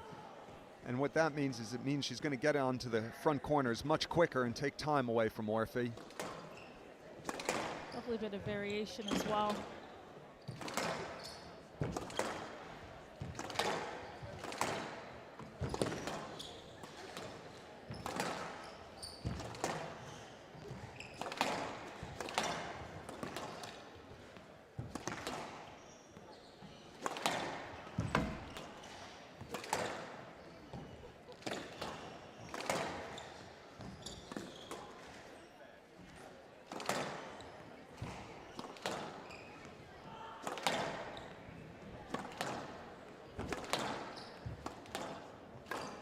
Good neutralizing play from Elaraby down the backhand side.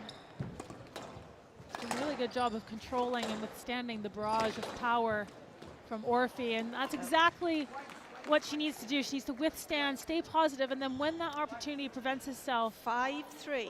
Stay positive and pick her punches. Well, Elaraby has now opened up that 2-point cushion, and for me this means it's really important that there's a response from Orfi, because if Elaraby starts adding points to her score, all of a sudden she could start running away with this game.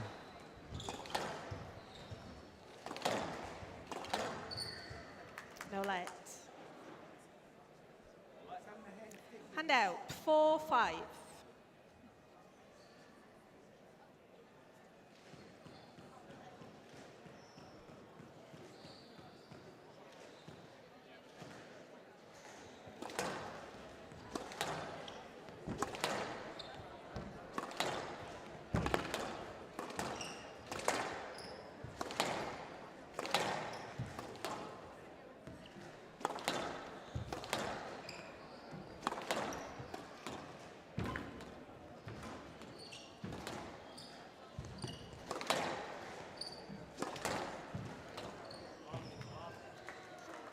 And out, 6-4.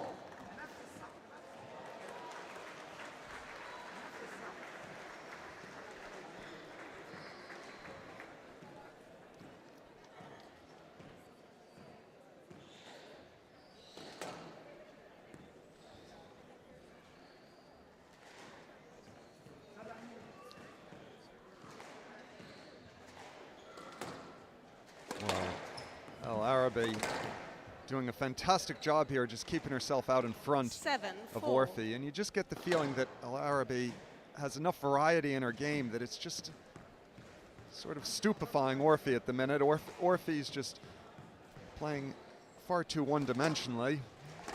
You've hit the nail on the head, Chris. Elaraby. She's doing a really good job of withstanding the pressure from Orfi on this backhand side, but then she's doing exactly that. She's picking her punches and she's making the court really big with that skill set that she has.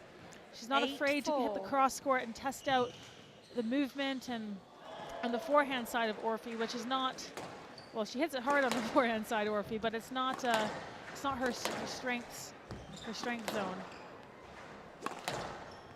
This is what she wants to be doing all day long, but just missing her mark slightly, the younger Egyptian. 9-4.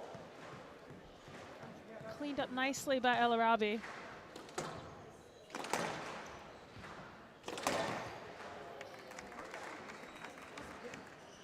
(10-4) game ball.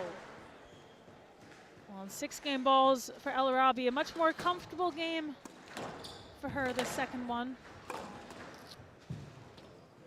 Yeah, Elaraby looking really sharp. She's found a way to make the court really big for Amina Orfi, and she's found a way to just move Orfi through all 4 corners, just cycling her around the court. Game ball. One saved from Orfi. Well, this time it's Elaraby who takes an extra moment to compose herself.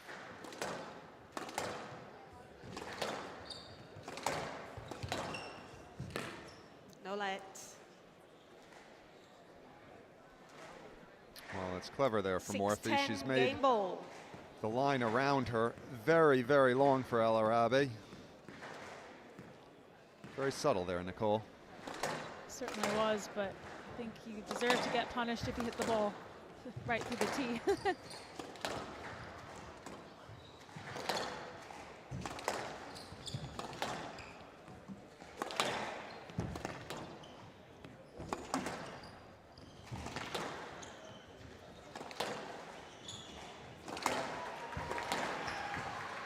Yes, let. Player review Elaraby on This the is yes an let interesting decision from Elaraby to go and review this. Gonna have another look here. So Orfi's ball actually clips the sidewall just in front of the service box, makes it pop out a little bit, and as per usual, what we've been seeing, there's no access.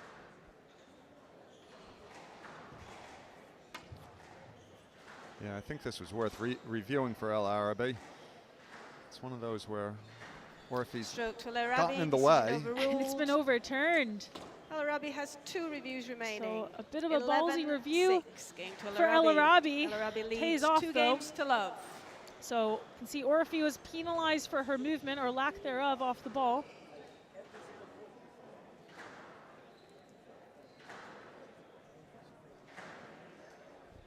So much more convincing second game this time for Elaraby. She wins 11-6, and she has a crucial 2-love lead against the dangerous Orfi.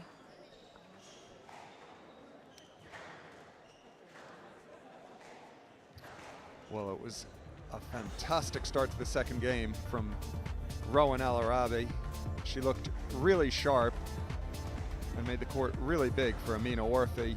Amina Orfi just not quite finding a way to get Elaraby into uncomfortable positions, and in the end, Amina Orfi not able to clear the ball properly, and a stroke was given to Elaraby to take that second game.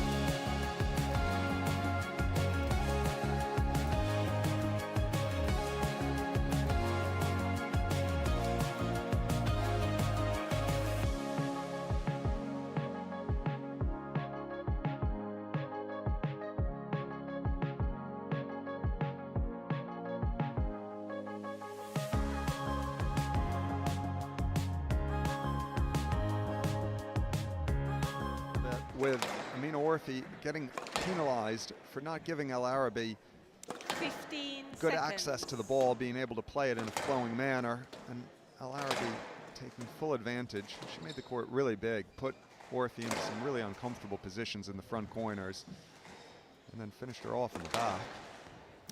Elaraby leads 2 games to love. Love all.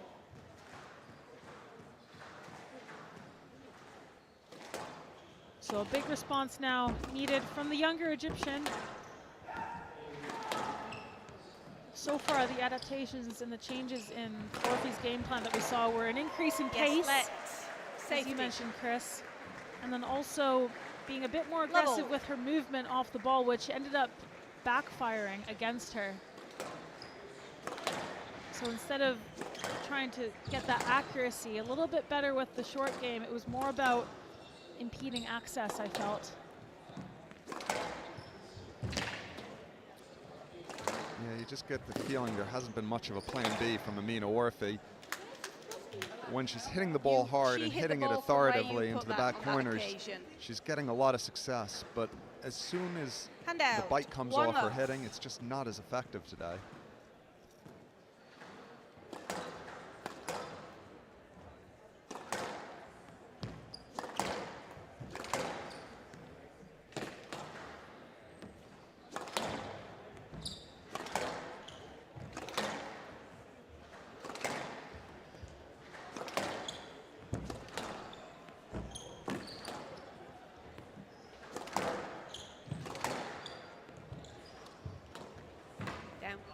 Yeah, it's a great squeeze there from Elaraby in the front corner. And out, 1-all. It's actually really clever, taking in Amina Orfi from behind her, forcing her to go forward, and Elaraby able to see where the ball is going and then just cover that whole central area of the court. Yeah, it was a good opportunity created by Elaraby. Most of Orfi's length doesn't sit up that much. She hits down on the ball so well. Doesn't allow her opponents to do that very often.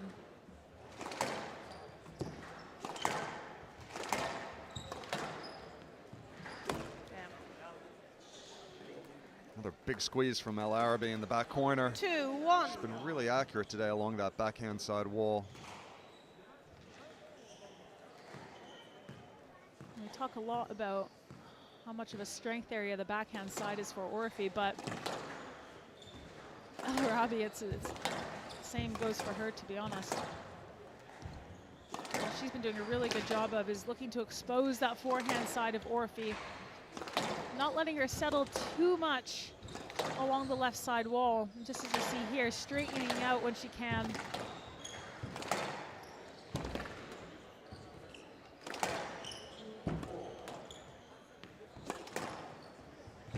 Tactic actually from Elaraby has more or less been play up and down the backhand side wall as much as you need to, and as soon as you have a little bit of an opening, cross to the forehand and then try and keep it over on that right side.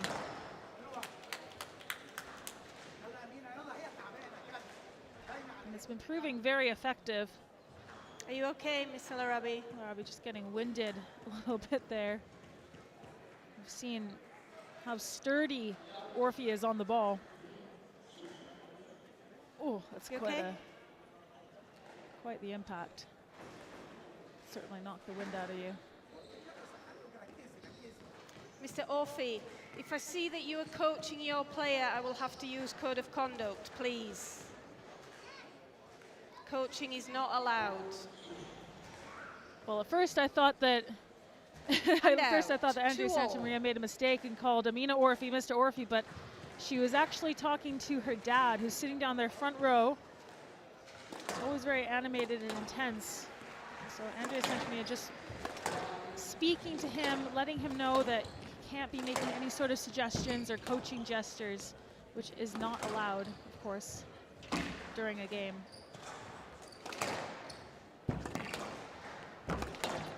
Well, you get the feeling, Nicole, that this is a zone where Amina Orfi is going to really push.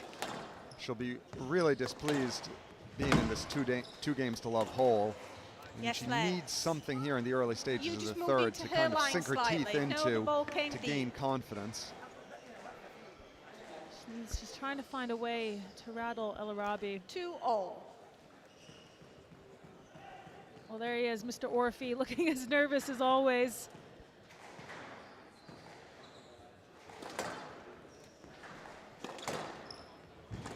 a little nervous because Andrea Santamaria just told him off.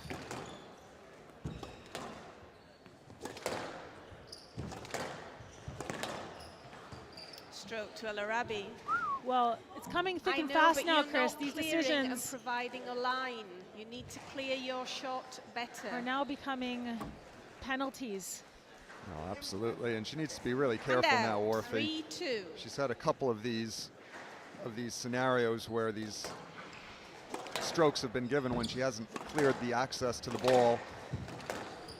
It's one of those where the referee's made it very obvious that if there isn't a line, the stroke is going to be given. The yes-let decision. Well, this is an interesting one because now we're seeing the reverse. So now this time it's Elaraby. Is there a movement there? Because that's an immaculate line from Elaraby.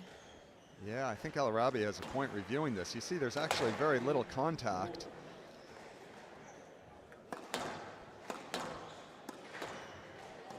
Just hit that really cleanly. The ball's sailed straight to the back, has not clipped the sidewall. And Orfi just complaining. It's a bit of a page out of her own book, Orfi. Well, this is a really big decision, Nicole. It is. The video ref's having quite a look at it. It comes out with a no let, so a good decision from Elaraby to send that to the video ref. Yeah, I think this is a great decision from the video ref because you get the feeling that Orfi felt that a lot of no-lets were being given or strokes were being given on her side, so she just wanted to see if she'd potentially be able to get a stroke herself, or at least a somewhat cheap let. No let. Yeah, it's starting to really unravel now for You're not allowed to Orfi. look into your corner and ask for a review. You need to make that decision on What's your all own. happening? Orfi's just been denied a review because she looked at her 5-2. corner. You can see her dad's looking extremely perplexed.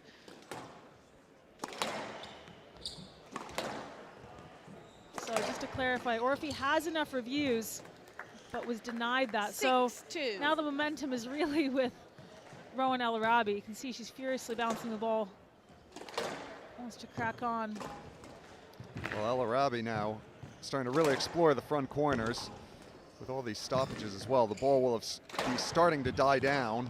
The ball can go very, very spongy on these glass courts, especially here at the Arlen Specter Center. This is a terrific rally, too.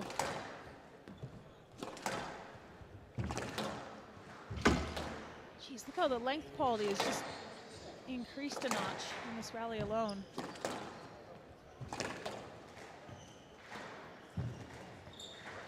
Yeah, this is tremendous pressure from Elaraby. She finds massive open space there in the back corner. 7-2. Did really well to expose the movement of Orfi, who had to go in two-footed. Left her stranded for the follow-up.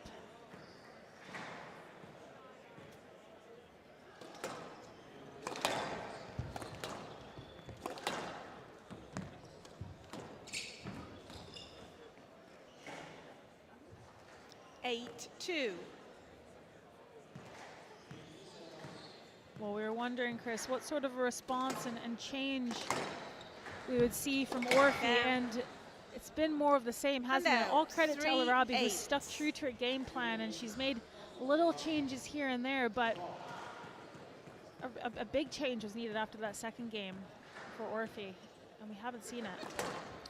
Yeah, no, there's been no adaptation from Orfi. There have been a few little several point patches where she's tried to inject pace along that backhand side wall, but other than that, it's been pretty much status quo. And that is inch perfect from Elaraby. Sinking the hips in and really cutting the ball into that front corner. It's been immaculate play from Elaraby in this third game.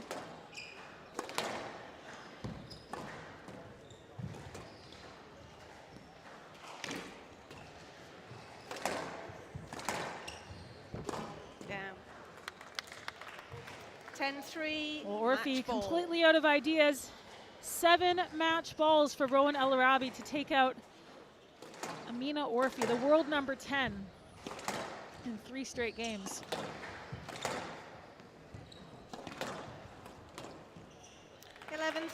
Yeah, I'm not even asking for that one.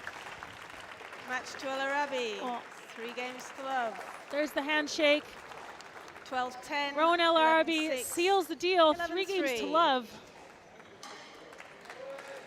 A very, very commanding performance from the number 8 seed. An extremely tricky encounter for her.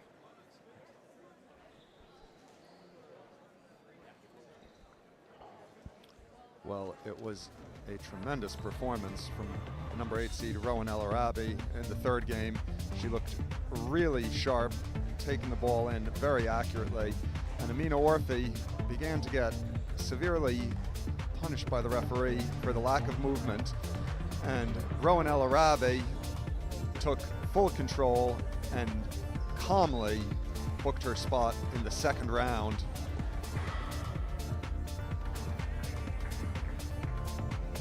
We had this one marked as one to watch for the day, but it was 3 games to love. 39 minutes for Rowan Elaraby to dispatch Amina Orfi.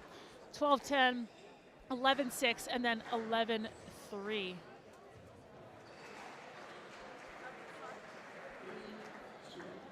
don't go anywhere. The action continues. Next on court, we've got the Swiss Rocket, Nicolas Mueller, taking on the number 3 seed, Coll. So they'll be on court momentarily. My first memory of Nur Al-Tayeb is way back. It's very embarrassing to watch someone speak about me and make it times 2. Yeah, I don't want to age her, but I was so young when she came to Harvard with Ali. And she had a bit of a swagger about her even then. Just being with her on court was such a huge privilege for me. I think playing her, it was always uncomfortable. Very talented. A creative, fiery magician. Feisty. So much flair and like excitement. Inspiring to a lot of people on and off court. I think she's just a superwoman. She's very caring, very honest. Only describe her that she's a real sister to me. I think she's very humble. I don't even think like she realized how amazing she is. What's my favorite memory of Noor? Winning the US Open together. That was kind of a bit of a history-making experience back in 2017. It was quite an emotional moment, I think, for everybody involved in squash to be able to witness that. I mean, I don't think I felt that ecstasy winning any other event. She's going to go down in history as someone who changed the sport for the better. Well, I just want her to know that we're going to miss her so much on tour. But it's impossible to put it into words. But one thing I always feel towards Noor and I'm grateful for is that how much I love her and how much I appreciate her in my life. Wow, it's very interesting, yeah. Very nice. People have been extremely nice to me when I stopped. I told Ali I wish I'd stopped a long time ago. Yeah, it's incredible. I don't know how to put it into words. I didn't expect it whatsoever. I know we were rivals most of our careers, so it's hard to share your emotions with your rivals, but it touched me very much. It made the retirement a little bit easier, you know, because this time I've taken the decision that I will not come back again. Maybe the first time I stopped to have my daughter, I wasn't sure if I was going to come back or not, so I left it kind of open. I think this time is because it's for real. I'm definitely at peace with it. It's the good decision, it's the best decision because I was tired the last few years, but it's tough because I love the sport. So I'm still missing it. Maybe also with the reception or with the people around me, how they dealt with it, maybe it made it sink in more or made me accept it more that I'm done for good, but it's sinking in now. Over the last season especially, I was tired most of the time, trying to balance between, you know, dropping off my daughter to nursery and then going quickly to train and then picking her up and then maybe having another session, maybe not because I have to be her mother. This type of lifestyle was exhausting. And moving forward, I wanted to spend more time with my daughter. I felt that I needed to be more present in her life. You know, starting to leave her a lot to travel or take her with me, we're both tired. And another reason was, I've actually had in Seattle, right? In Seattle, I had a very nice conversation with Noor, Sherbini and Hania. We were sitting together and I asked them, how do you train? How much do you train? I forgot how much I used to train before I had my daughter. I asked them, can you tell me how? And each one of them generously told me their day and how much they trained. And I left the room, left the conversation kind of unhappy, you know. I can't train like them. I don't have the energy or the luxury now to train at this level or at this intensity. And if I can't train like them, I will probably not be like them or compete against the top 4, top 5 level. So I felt like I can't keep going like that and playing at a level I want. It was like a reality I didn't want to face. Maybe I was trying to hide for the majority of the last season, but I think it made sense that it was about time. We got the news right after Seattle that I was pregnant, so it just made the decision easier. I spoke to Natalie Grinham a year ago because she was the only reference I have. She's the only woman to play while after giving birth. I spoke to her a lot about the training, so she helped me a lot with how to organize the day. And then I was working with a mother who's Inji Khairallah. She was my coach, so she was a mother herself. So I needed a lot of mothers around me to help me navigate and help me understand and accept a lot of things. I had to have someone telling me I was tired and it's normal, that I can't train as much as them and it's normal. So I think I was a good junior, so I've imagined achieving more than that. So in all honesty, I would have thought of myself as world number 1, world champion, which are the 2 biggest achievements in sport. And I didn't get those 2 achievements. So for the most part of my career, I felt like I was chasing. And then watching all my friends, some of my friends like Raneem, Noor Sherbini, Rowan, they're all achieving that. And I didn't. So I think for a while in my career, I think I was angry at the sport.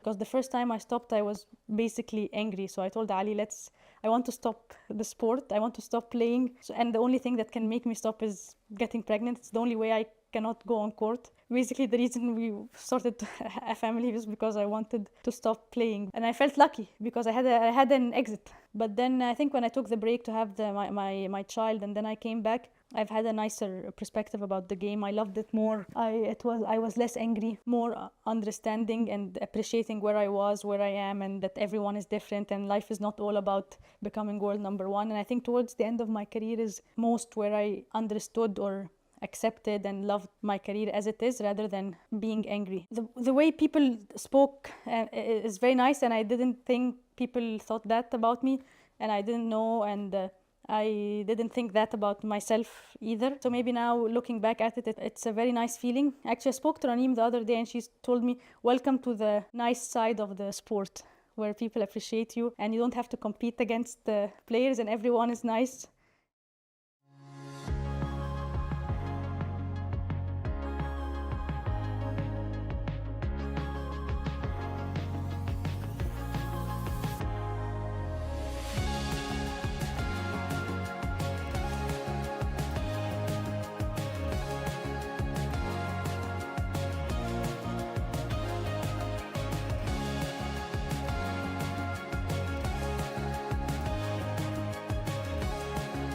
That victory, his confidence, after he beat you, he suddenly felt that he kind of is going to climb up the world ranks and become. Was that a kind of a career-defining moment for him, do you reckon? Absolutely, because he beat me in the semis and then he took out Lucas Serm in the final. Well, so he got a title out of it. Players do have pivotal moments in their careers where there's certain matches where they feel that they've suddenly made it to the big time, and I'm sure he'll remember that. We'll ask him about that later in the event.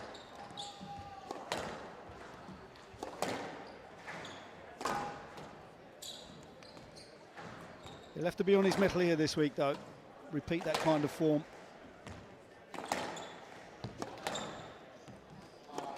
Time.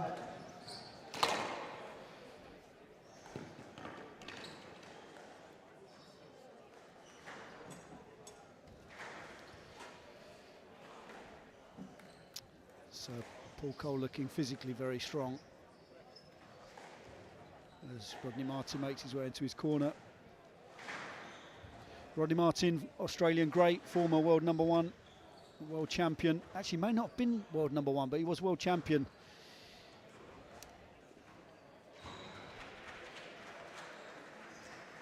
Doing some very good things with Paul Coll. And another Paul Alexander will be the central match referee, and we have Karen Anderson of Jamaica who will be... Play will start in 30 seconds.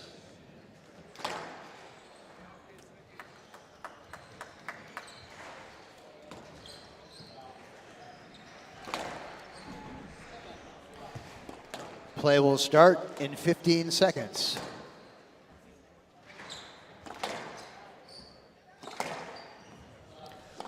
Comcast Business US Open Championships 2024 men's round 1 match. Nicolas Mueller of Switzerland to serve. Coll of New Zealand to receive.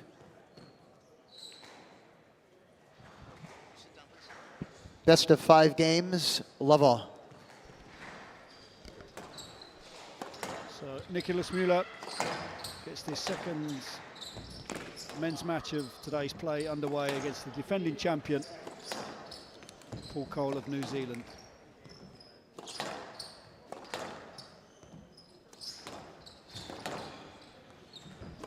Probably be a trademark start, you feel, Chris, from Coll, looking to put some handouts, one love. The legs of the Swiss very early on. Yeah, I think he's going to want to make this very, very hard, especially with how he's had a little bit of a dip in form recently, PJ. He's going to want to set his stall out very, very positively here, especially against a player like Mueller as well, that's known for a bit more flashy shot-making ability. Coll is going to want to handouts, really steady things out and really send a message to Mueller that it's going to be hard physically. Yeah, it's good length work there from Coll. Handouts, 2-1. As you alluded to there, Chris, you played against Coll many moons ago before he started to climb up the ranks. Have you managed to take to the court with the Swiss as well? I mean, how would you compare the two? Yeah, I have actually. I played the Swiss, I believe, in Tournament of Champions qualifying back in the day when we were still on the qualifying program. My, oh my. Yeah, there we go. Back a while, yeah. But Nicolas Mueller lost to him as well. A good history of losing to players. Well, if we keep bringing you out here, Chris, we will find somebody. I got to win somewhere. We'll get you out here with Joey. How about that? We'll get Mr. Barrington. Well, I lost to him as well in one of my first tournaments on tour. We'll need to keep working our way through the rankings, PJ, but we'll get someone in here eventually. That was actually Joey's first victory. Well, I did actually beat Rob Ellis last week, our PSA media man, in a condition game, so that was a big moment for me. That's a big win. Take it. Take it. So, but yeah, getting back to Mueller, just so gifted with the racket. He's so relaxed and he's so attacking you. And the thing is, he's always never been known to be a real fitness guy, but at the same time, it is so difficult to create pressure against him because he's so smooth with his movement and so dynamic with his hitting.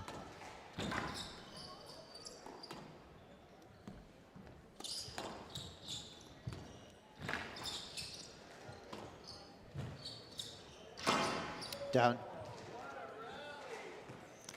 Handout, 2-all. Well, Nicky Mueller just enjoying some of the crowd there with a rather elongated what a rally.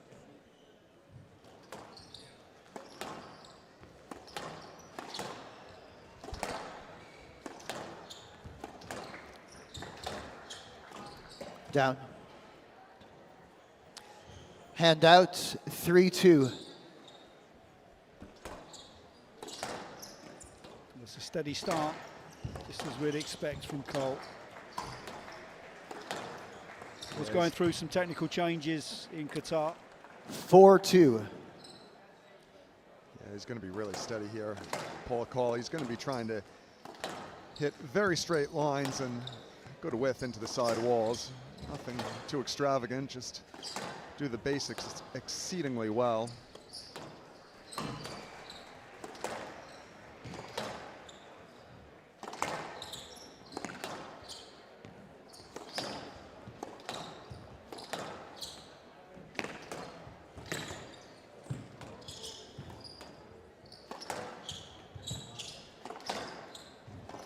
This is just what the doctor ordered for Coll. Down.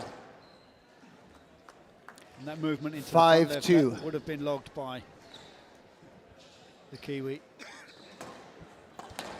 Just a little bit heavy in the lunge there for Mueller.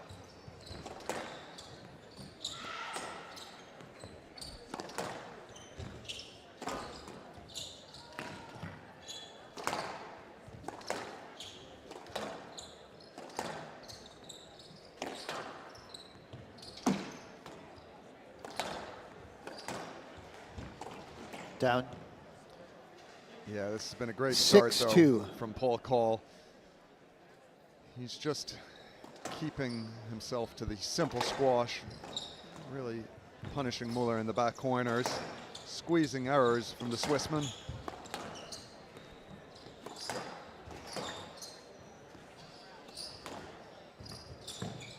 No, that's... Yeah, it's well tidied up there from Coll. 7-2. He's been very accurate into that front left-hand corner so far.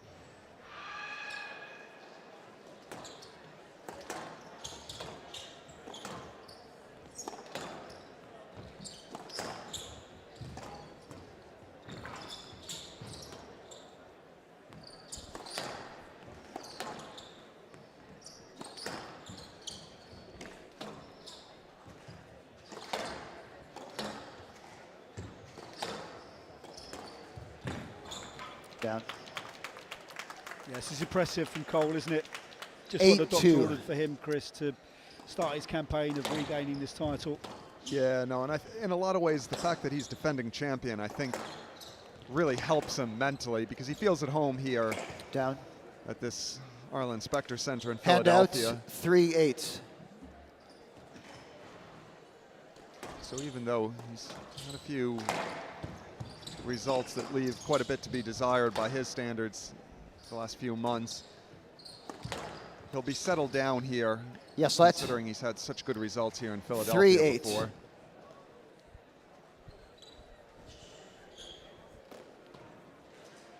Mueller just looking for the review there, possibly feeling that possibly have had a stroke decision.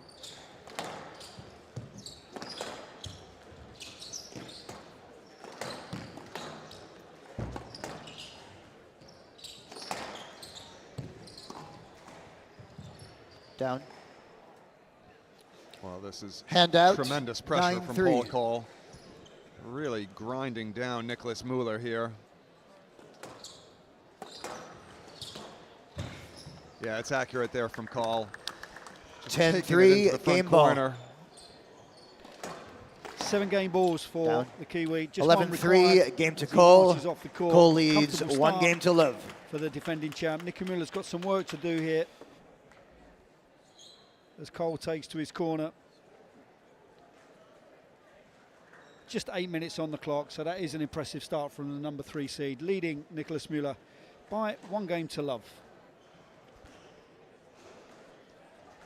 Well, it was an absolute fabulous start from Coll. He looked really sharp and razor focused.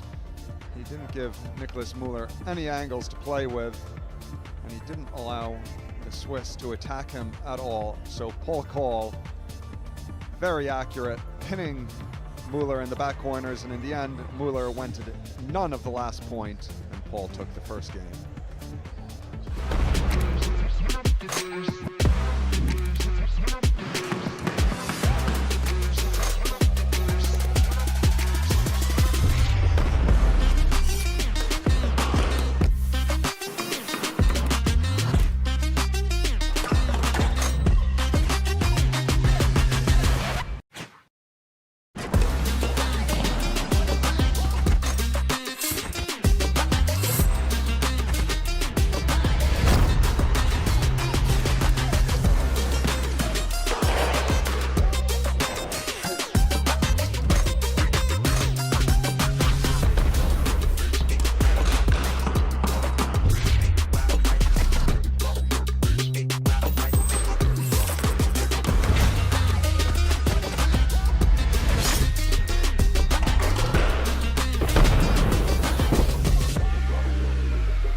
Seconds.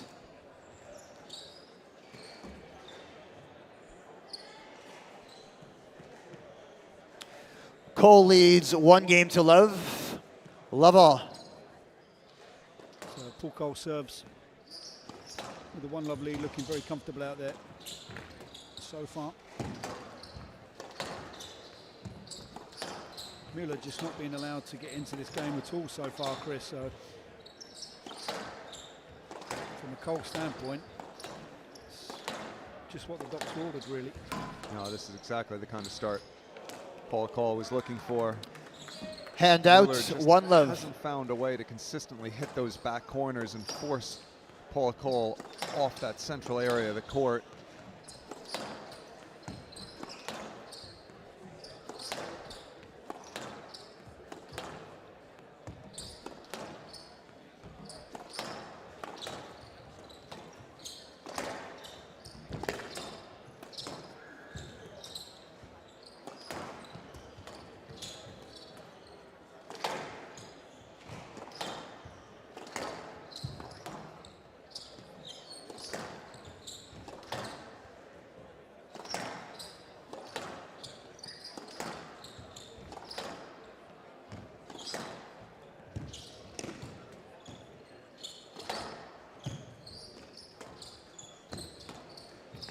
Down.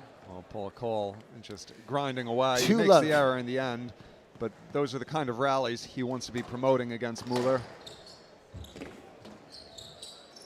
Down. 3 love. Yeah, it's a very good start from Mueller.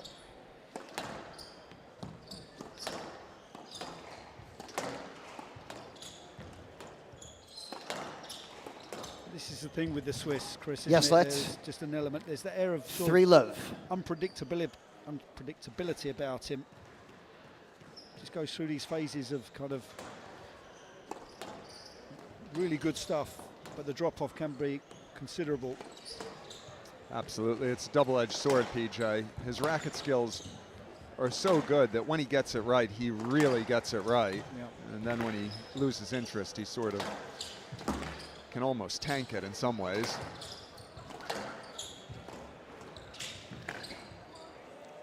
He's just clipped the top of the tier. Now Phil Coll had that red. Hand out, 1-3.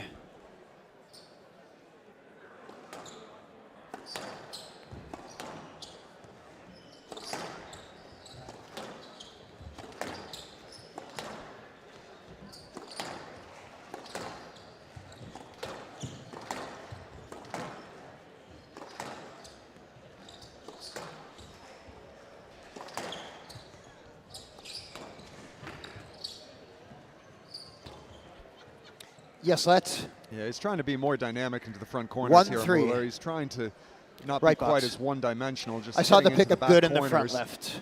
1-3.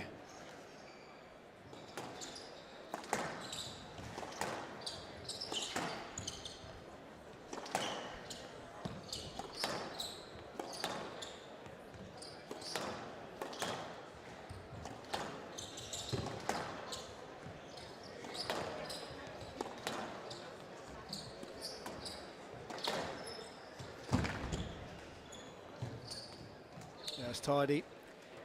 Backhand drops the shot that ended up winning the rally, but the damage was done with the forehand drive, really, from Coll. So many options from the racket preparation there, into position nice and early from Coll.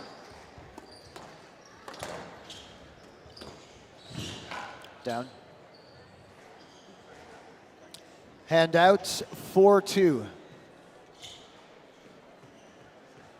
Oh, that's brilliant. That is, I mean, that's what he's capable of.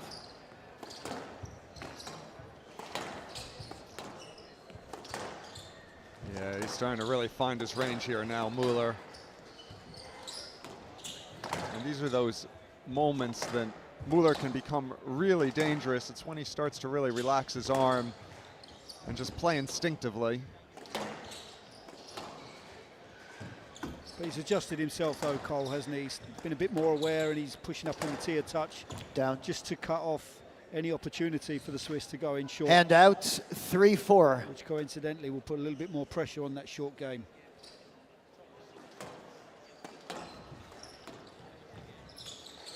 Down. 4-all.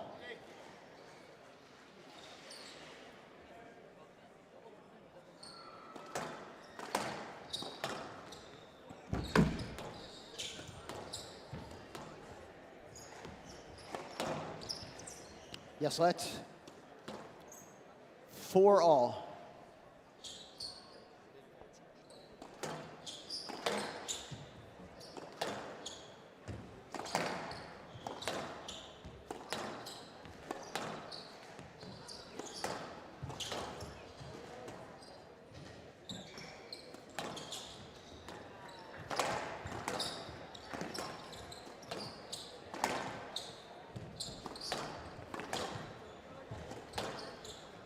Coll is really trying to turn the screw here. He's trying to make this rally hard. He's trying to put work into Mueller's legs. He's being patient.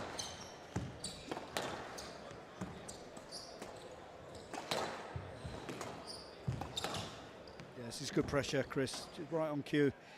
Just the awareness of the situation, locked in nice and tight, 4-all, mid-stage of the second, and continuing to put some work into those quads. It's clever. That looked like was pretty close to a double.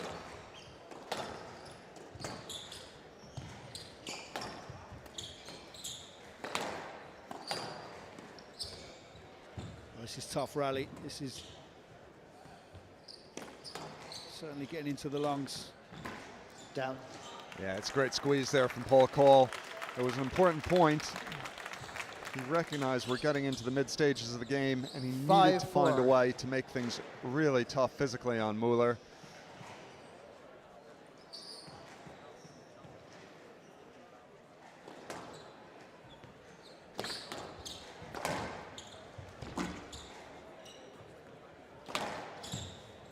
I mean, what I like about this is just the urgency of getting onto the ball here, Coll. Early racket prep, fires up into that front left.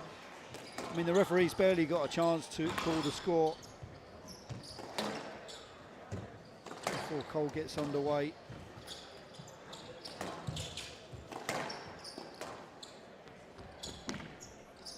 Down. So he's pressing on here, Coll. 7-4. Well, he's reaping the benefit of that hard rally there at 4-all. Rodney Martin will be very pleased with that intensity from Coll. Not up. Hand out, 5-7.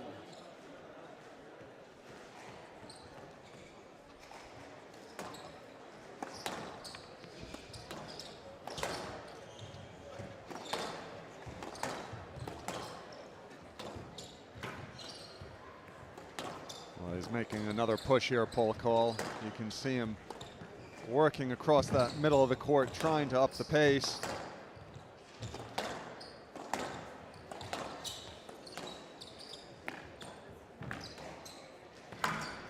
Yeah, it's a big squeeze from the Kiwi. Just hugging it tight along the side wall. Hand out. Do we need court service? Very quickly, please.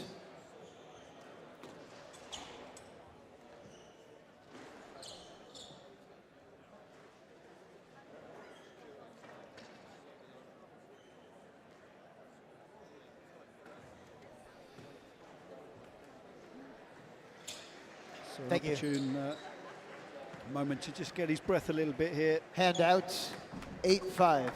Swiss Rocket. Down. Brilliant performance from him in Qatar. Hand out, 6-8. Just not being allowed to play here at the moment, though.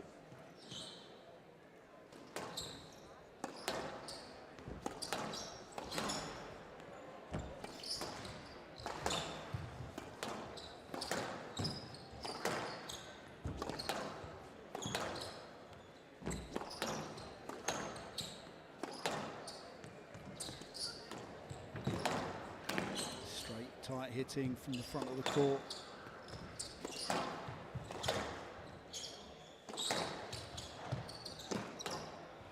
What Coll is doing nicely here, Chris, is that was given the full treatment. That was unbelievable. I mean, that's what Mueller can do with an angle, though. Slightly over on the cross court. Left box. As the Swiss fires this into that front right-hand corner. But Coll at the moment, he's keeping the ball relatively straight, relatively tight. Eliminating the angle opportunities, isn't he, for Mueller? No, absolutely. But that explosive hitting from Mueller is what makes him so dangerous, because he's able to close deficits quite quickly. So he can look like he's down and out, and then all of a sudden reel off some very quick points. Hand out, 9-7. He's just steadied the ship there, Coll.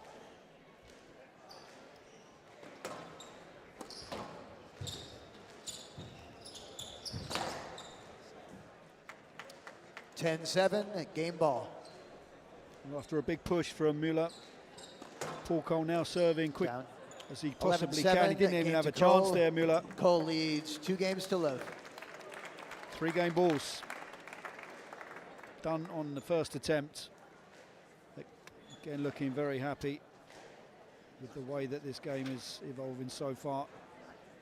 Well, he had no time there. You could see he wasn't even ready. Just 12 minutes for the second game. This is impressive from Coll so far. 21 minutes on the clock so far. Coll leading 2 games to love. Well, it was a rock-solid performance there from Paul Coll in the second game. He made things really hard physically on Nicolas Mueller. You could see right there in the middle stages, he tried to prolong the rallies to take the wind out of Nicolas Mueller. Mueller fought and hit some lovely winners, but Paul Coll far too solid and reaped the benefits of those hard rallies, squeezing Mueller to take the second game.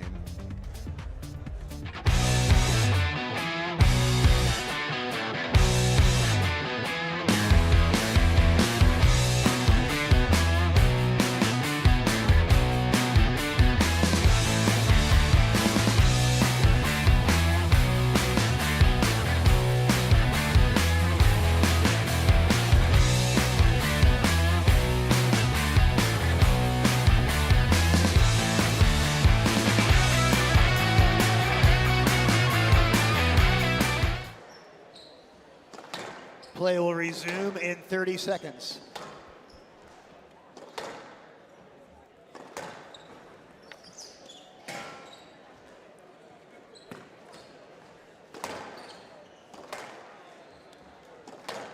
$15 seconds.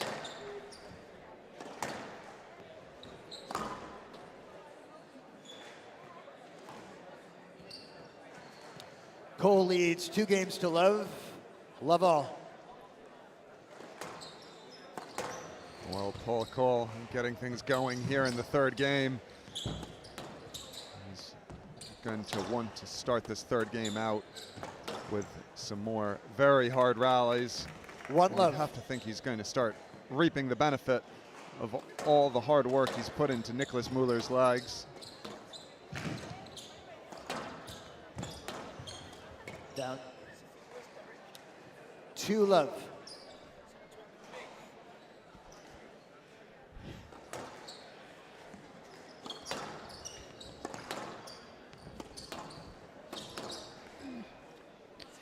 $3 love. Well, you just get the feeling that with all the pressure from Paul Coll, Nicolas Mueller is starting to run out of ideas here. He's had flashes of brilliance, but it just hasn't been for long enough to really create real pressure against Paul Coll. Yeah, he's not been allowed to play. And obviously, they've played a few times on the tour, and Coll would have known what to have expected. Weathering that storm when the Swiss rocket does get hot.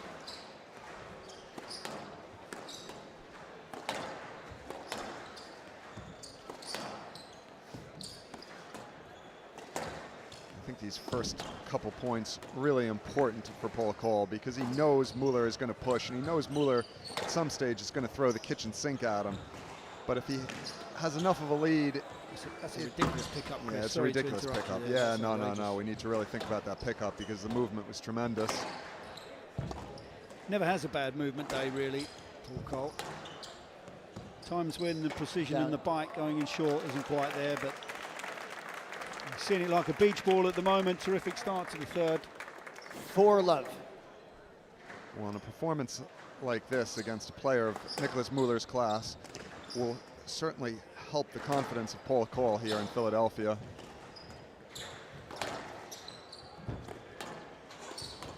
It's exactly the kind of performance Paul Coll would be looking for to sink his teeth into the tournament. Yeah, it's good straight work again. 5 love.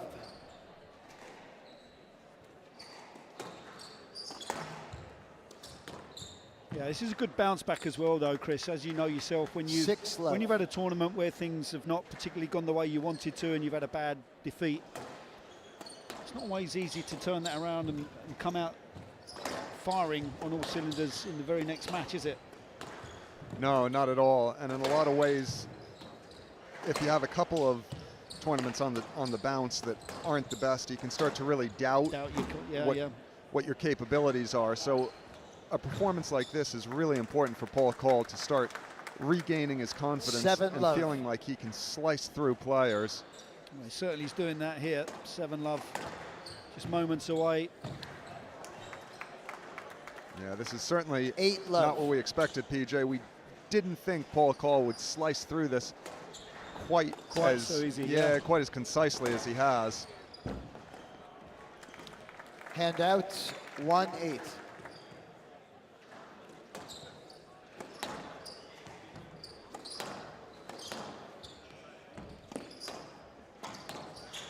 Yes, let.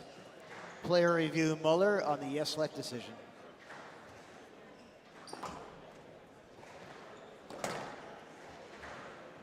So we're going to go to the video review. The original decision is a let ball. It's quite heavy on the drop. It's not a great shot, is it? It came back pretty far there.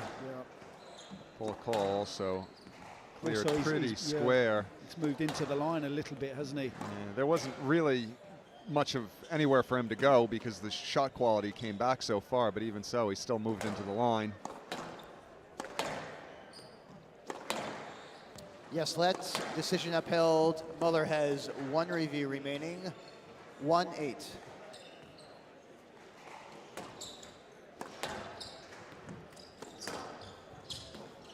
It's better. There's a bit more punch.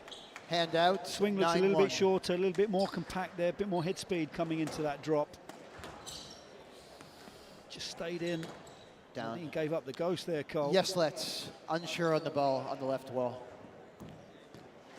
9-1.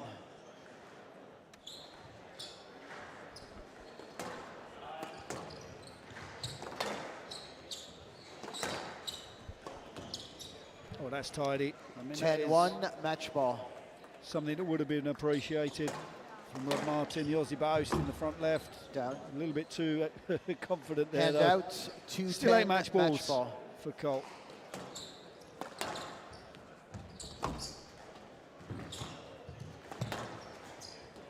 Down. 3-10 match ball.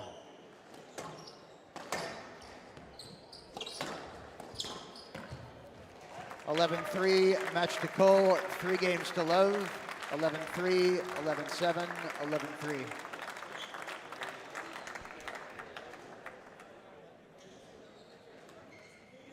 Tidy work from Coll.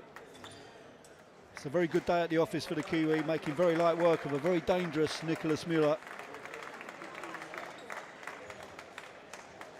He's chopped him up for about 13 points, I think, if my calculations serve me well.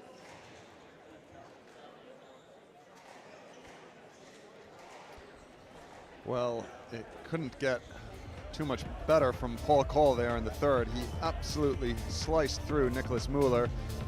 He was moving like a dream, as he always is, but the accuracy was just absolutely tremendous. Nicolas Mueller seemed to be running out of ideas, and this is exactly the kind of first-round performance that Coll would have been looking for to begin his title defense here at the US Open.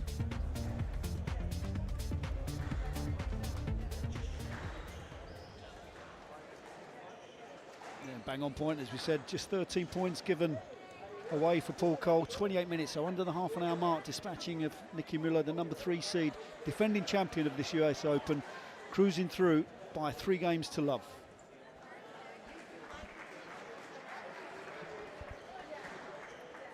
Well, it's the final match of the evening session here. It's the first round of the US Open. Gina Kennedy, the number 6 seed, takes on another teenage sensation. These two played in Paris, and it went to the Egyptian. It's Fayrouz Aboelkheir coming up in just a few moments' time.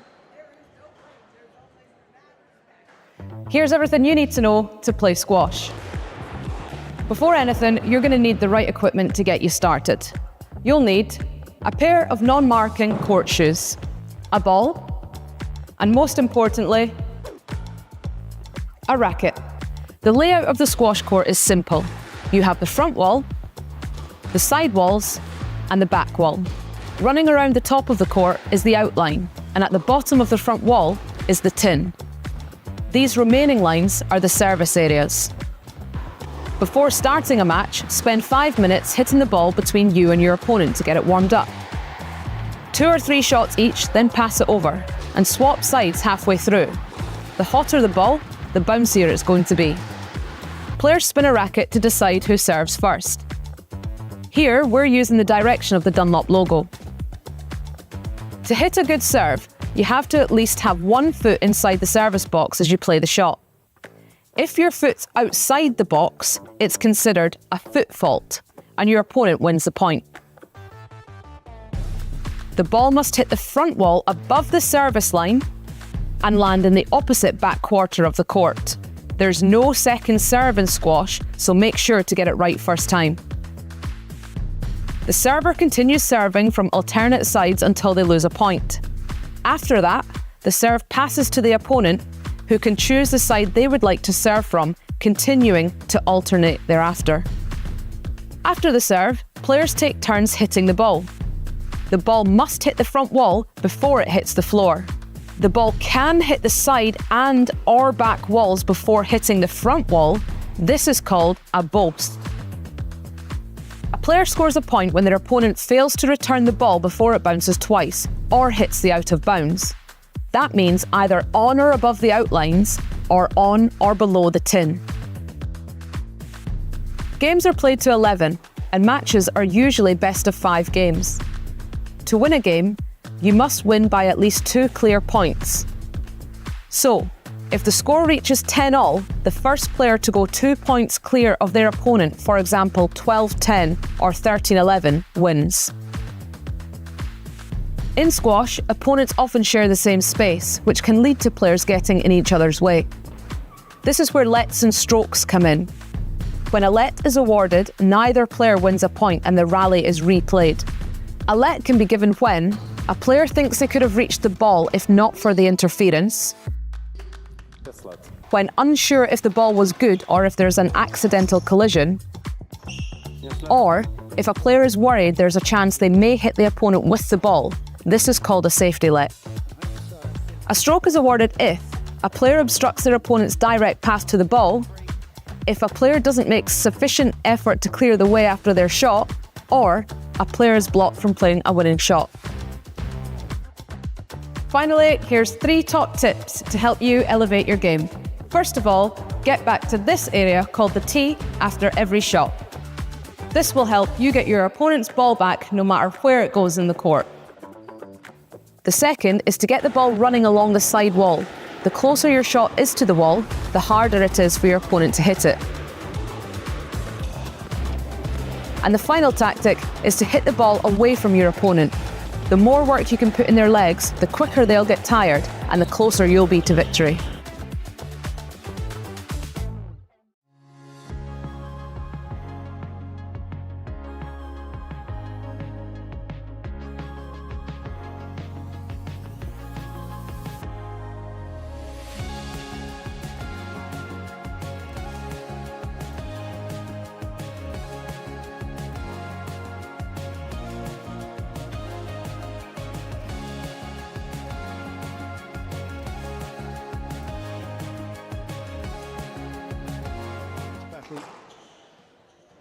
In Paris recently. Unbelievable matchup between the pair of them. 5-set thriller.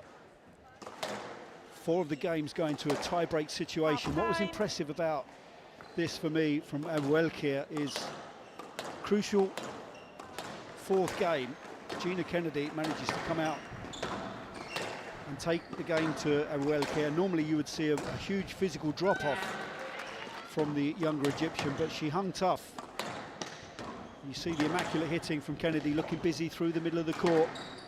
And there you see the fist pump. She felt in her mind that she'd done enough to come through this, but the Egyptian then just went on an absolute rampage. And downing Kennedy,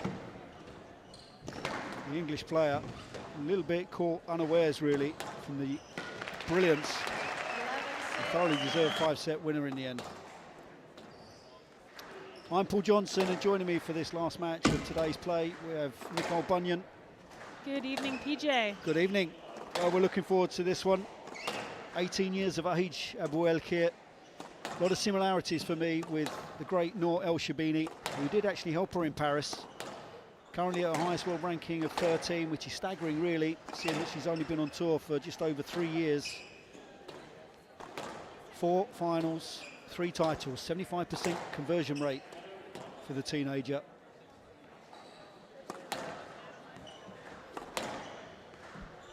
And her opponent, Commonwealth Games gold medalist and England #1, the number 6 seed, Gina Kennedy, 27 years of age, formerly of Harvard University.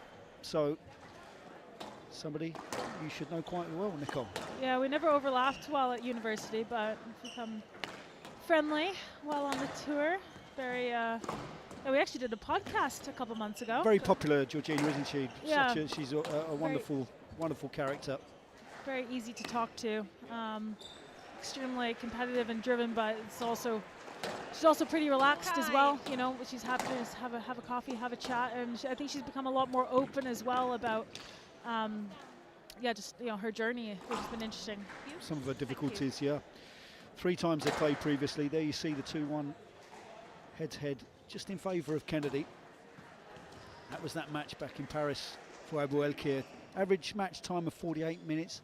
I think we may surpass that here, as these two players are so evenly balanced. We talk about contrasting styles, Nicole, don't we? And they don't get much more contrasting as we see Haitham Effat there,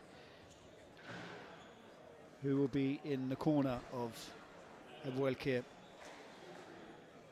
And taking charge of this final ladies match, we have Andrea Santamaria of England, and Paul Alexander will be in the VR position should he be required. Play will start in 15 seconds. Comcast Business US Open Championship 2024 Women's Round 1 match. Gina Kennedy of England to serve. Fayrouz Aboelkheir of Egypt to receive. Best of 5 games.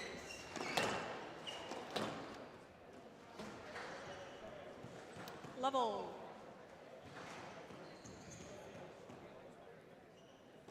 Georgina Kennedy gets this last match of today underway. Gonna go for a prediction from you here, Nicole. Look, you've got off very lightly so far today. What are you thinking, and by what score?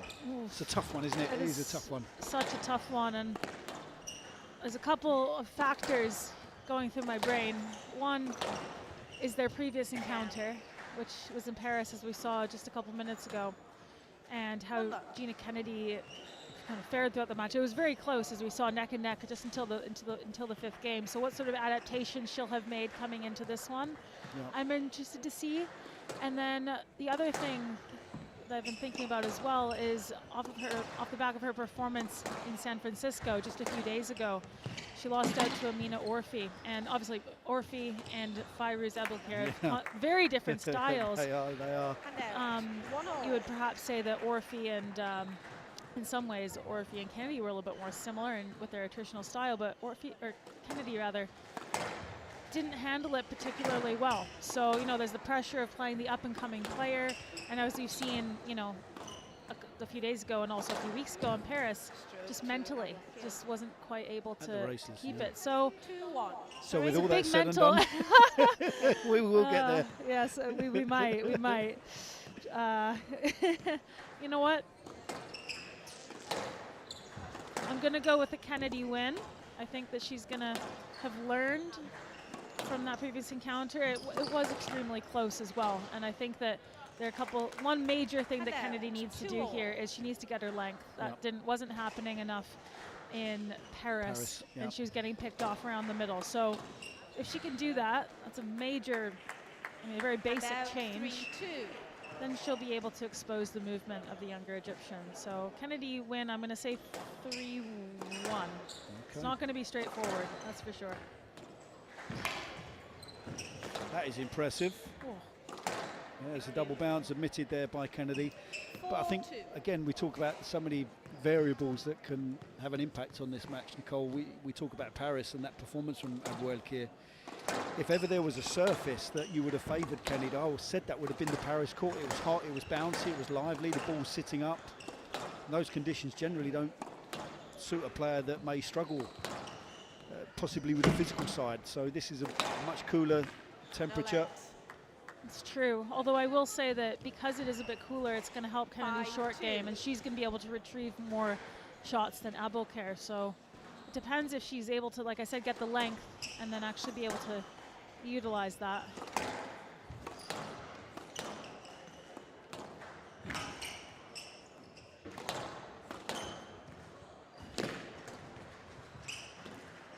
No.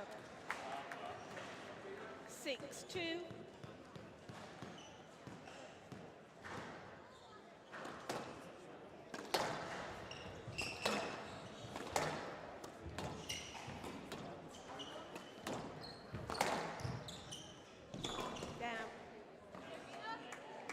Out 3-6.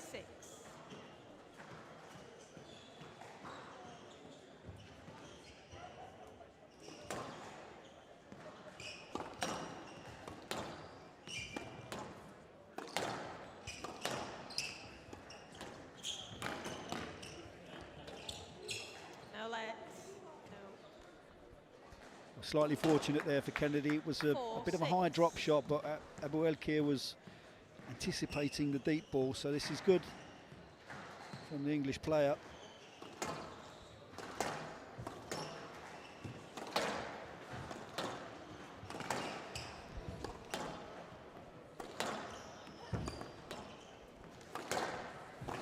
Nicole, you alluded to the styles of play from Amina Orfi, more similar possibly to Kennedy.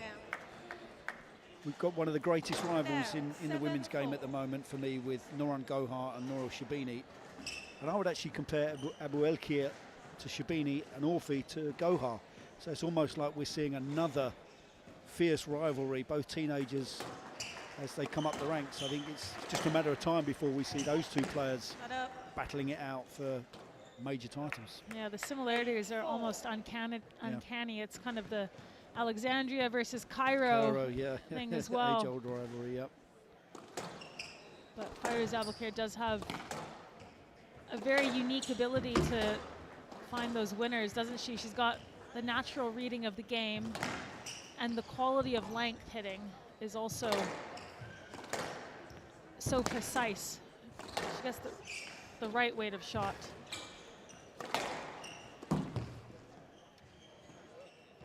Down.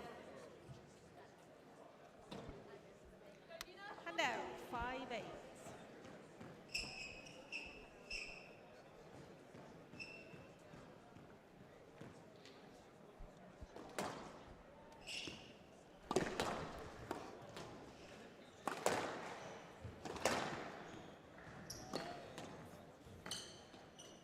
Oh, that's a beautiful touch there from Kennedy. 6-8. As we talk about the similarities, I know this is an unbelievable backhand cross-court drop, but we're talking about this potential rivalry coming up with Aboelkheir and Orfi at this stage in their careers. They're both playing to an extremely high level. What's the ceiling for those two, and who do you feel has the most potential to go the furthest at this stage? And you're on record, by the way. Well, I think that, personally, I think the easier thing, not easier, but the simpler thing to improve upon is your fitness. And so for Aboelkheir, that's probably the major thing that she would need to improve to get her game to the next level. She's got the skills, and I'd say that that's harder to acquire. You usually see that from a young age, that natural reading of the game. It's very hard to teach. So if Aboelkheir can improve her speed, improve her fitness and her physicality, she actually has good movement patterns. She can stretch out really well, as a lot of the young Egyptians tend to do. So if she can evolve that, I mean, she's still junior, she's so young. So there's a lot of potential for her with her physical base still to come. Yeah, though obviously it's physically hard work to do it, it's a lot easier. It's an It's easier not like thing you're trying to actually be reinvent done. a swing, you're not trying to learn a new swing or a new technique. It's very natural, isn't it? And it's a very impressive start from Aboelkheir. So she's come out firing here, the teenager.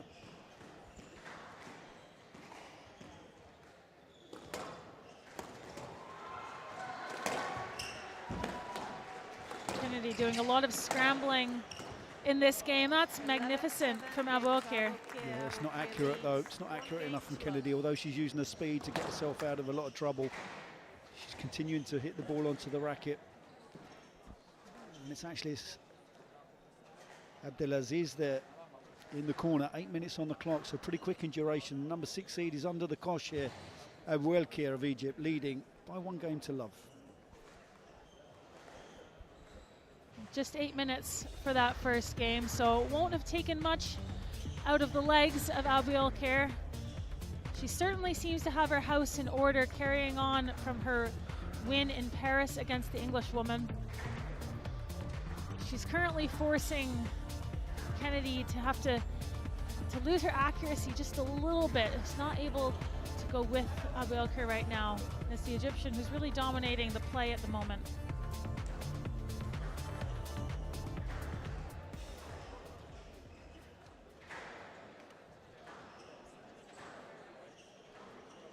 So yeah, I stood corrected there. It's actually Omar Abdelaziz, as I was saying, in the corner. He's a very busy man this week. He's got 4 players that he's working with here. Former PSA World Tour player. Very active, very busy. There's 2 great players. Share a hug. Ali Farag, the current world #1. And Mr. Wael El Hindi, sharing and exchanging a few words. Play will resume in 30 seconds.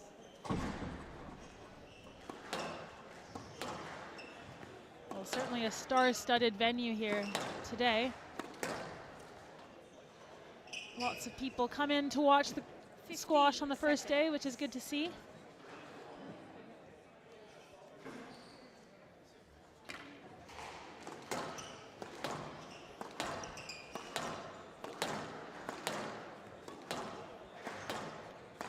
Aboelkheir leads 1 game to love. Love all.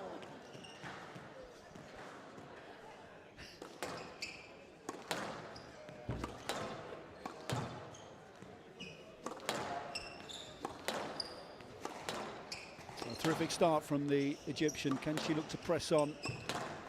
And a good start here will probably dent some of the bit of a look back there from Kennedy, feeling that there was a dubious pickup possibly, but she didn't falter. Needs to come out strong here, Kennedy. Got to get some confidence from somewhere. Keep the ball away from the, I mean, it's easier said than done, but it's got to keep the ball away from the middle, and that's better. 2 love. She's on a mission. You can see her marching to the service box on super speed. But it's so difficult for Kennedy to gain any sort of momentum and gain any sort of rhythm, because that's exactly what Aboelkheir does to all of her opponents. She takes the pace out of the ball when she has that slight bit of time. That's the likeness to Sherbini you're talking about. Yeah, right on cures. If you look at the preparation and the swing of Aboelkheir, rackets up nice and early, it's nice and paused and still at the top, and then the last, I mean, everything happens so quickly at the last second from the Egyptian. She has so many options from the position that she's in.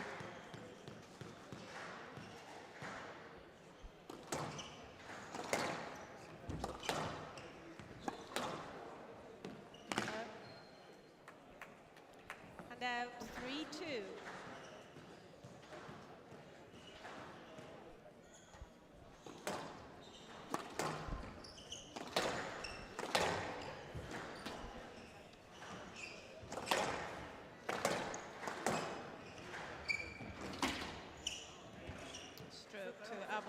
It's clever from Aboelkheir. Kennedy didn't really have a chance. She's going to go for the rear. I don't think she'll get much joy, unfortunately, but it's a very clever ask. Watch this. She's not really looking to play the ball. She waits and waits and looks for the opponent, but regardless, I just feel that this Kennedy just can't do enough to get out of the way. It's an extremely poor shot from Kennedy. Yeah. So it is upheld. Kennedy has one review remaining. Hand out, 3-all. 3-all. There's no room for Aboelkheir to swing. Kind of a frustrating one when the ball pops out into the middle like that, but your opponent can choose to wait as long as they would like to.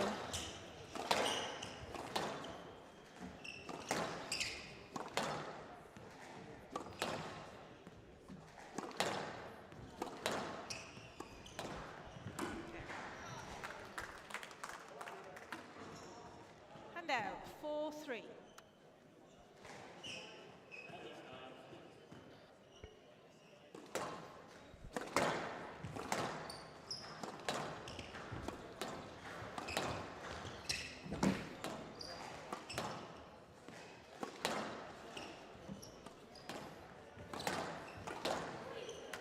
Yes, let. 3-all. Sorry, 4-3. Yes. It's just starting to settle down a little bit now, Georgina Kennedy. Well, this is big. This is a big rally. Now she's just clipped the sidewall, but that's brilliant. Continues to throw the ball in short. That will be a 5-3. well-logged rally, really, from Kennedy as she sees her opponent go straight to the towel box. That's beautiful up there. She needs to stay positive, doesn't she? Really needs to take the shot on when it presents itself. Thought she was going to let Aboelkheir off the hook in that rally, actually.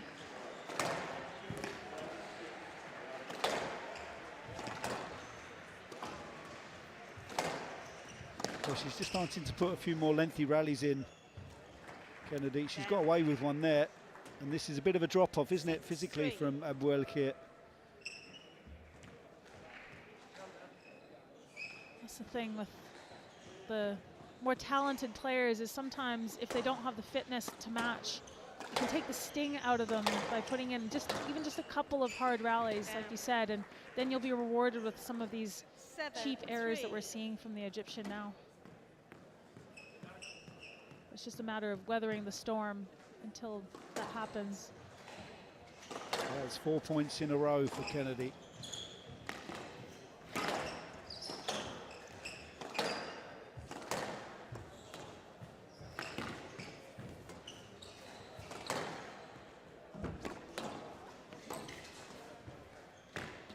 Yeah, it's a good switch. Aboelkheir just waiting for the cross court, which Kennedy's been choosing to hit the last several occasions out of the front right.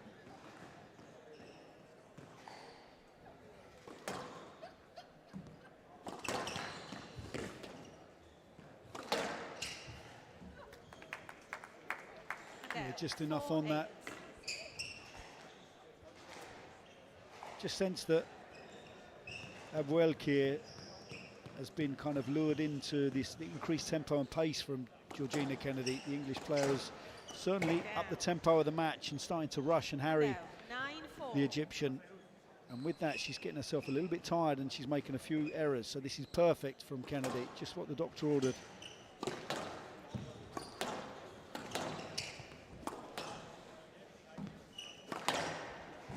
Given the drop-off here, Nicolas, I mean, this, going back to the point that you made earlier, it definitely looks to be a fitness issue, doesn't it?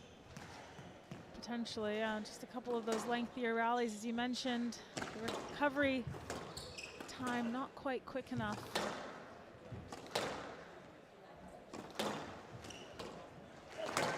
Quite the mountain to climb now for Aboelkheir. Yeah, Kennedy's moving well as well. The awareness. Kennedy, 1 game all. Very well played. The number 6 seed marches off the court, looking a little bit happier with the way things are going now. Stuart Crawford follows her into the corner. Looking slightly more settled. 7 minutes second game. Players are locked in here. 1 game apiece after 17 minutes of play. Well, much better performance from Gina Kennedy in that second game. Managed to take away the middle of the court from the Egyptian. and by contrast, put some lengthier rallies into Aboelkheir's legs as well. That took the sting out of the shots of Aboelkheir. Forced a few errors from the Egyptian as well, and that's why the second game was a lot more convincing in favor of Kennedy.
Kennedy with a bit of pep in her step, serving this third game. And again, just looking a little bit busy through that middle of the court, so we need a bit of a response here really from the Egyptian, because Kennedy now is looking much more comfortable and in control. Certainly looked a lot more threatening in that second game. And out. 1 love. Managed to get Aboelkheir off the tee. She's so dangerous when she's got any sort of time, especially on that backhand side.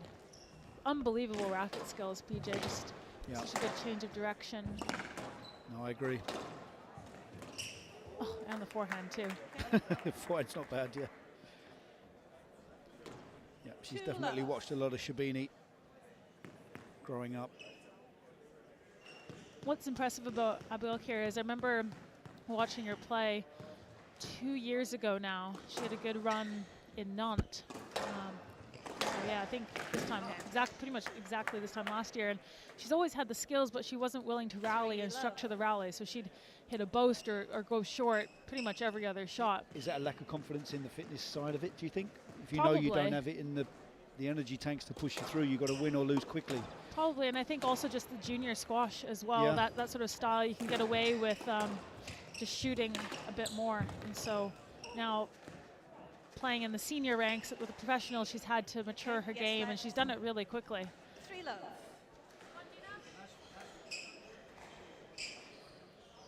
Oh, took one on the crust, yeah.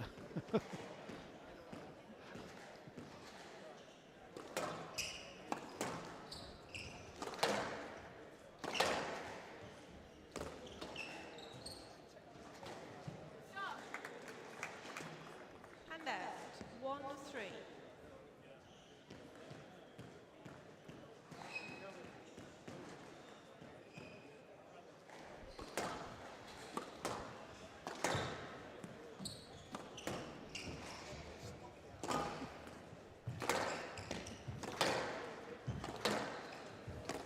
Tight work from Aboelkheir. It's being matched though by Kennedy.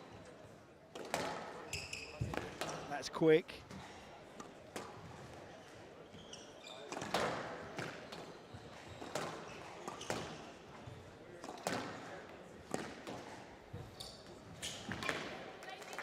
Well, she did all the work, Kennedy, but she managed to somehow come out on top. And that's exactly what she needs to do. She needs to get scrappy when necessary, make sure she picks up all of Aboelkheir's shots, and then when that court is slightly open, she needs to take it in. She has a terrific backhand drop, Kennedy. from anywhere, pretty much anywhere on the court. Favorite shot. That actually on the backhand boast, which didn't quite come off that time. Well, your prediction's still looking good here, Nicole. Still alive.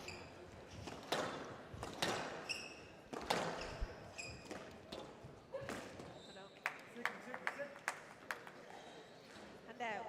4-2.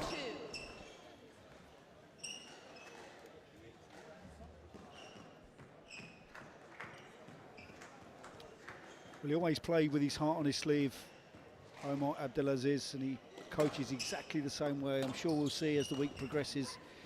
Gets quite animated with his players, getting into positions and arms flailing around everywhere. Very emotional character. Is that how you coach as well? Similar to your style? No, I'm very cool, calm and collected, me. And out. 3-4.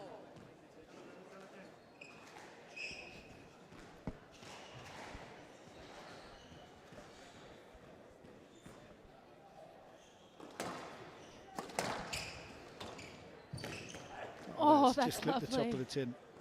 Has it? Yeah. I saw it That good. was so far down. That was so far down. I saw it good from here.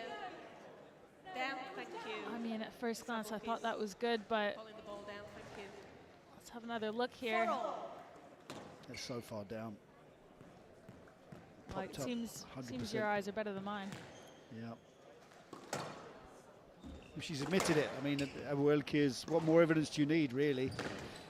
She's handed Gone the point for it over. again.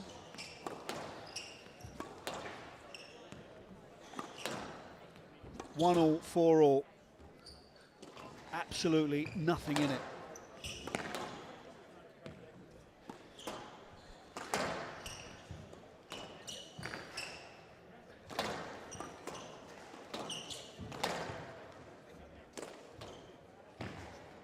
She's done well to get under that Aboelkheir. Yeah, And this that's is good from Kennedy. That's tidy. 5-4.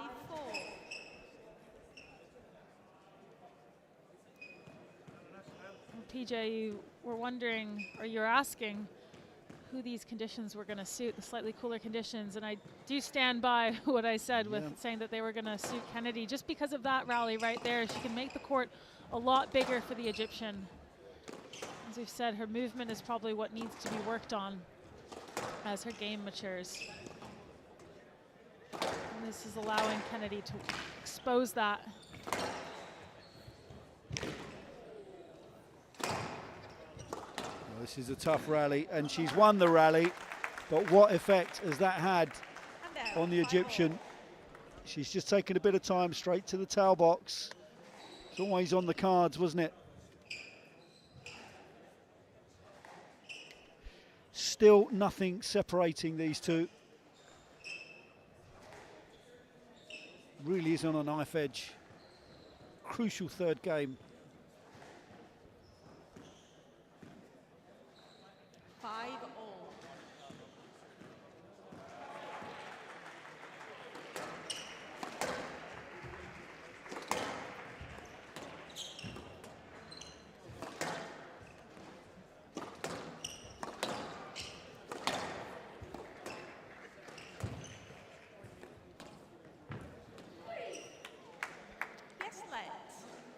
Oh, Aboelkheir not even pausing before going for that review. It's a desperation of the ask, isn't it, as well? It's a very high pitch.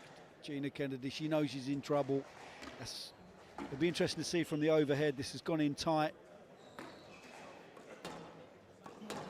This is one of Aboelkheir's best. Quite a long way from it there. Areas She is of the very court. quick into the front, one of the quickest in the game. Aboelkheir just does such a good job there of squaring up the racket face to keep that tight. Such a strength area, so it is overruled. So very, very good instinct from Aboelkheir to review that. Went straight up, didn't it, as you said, as you alluded to there.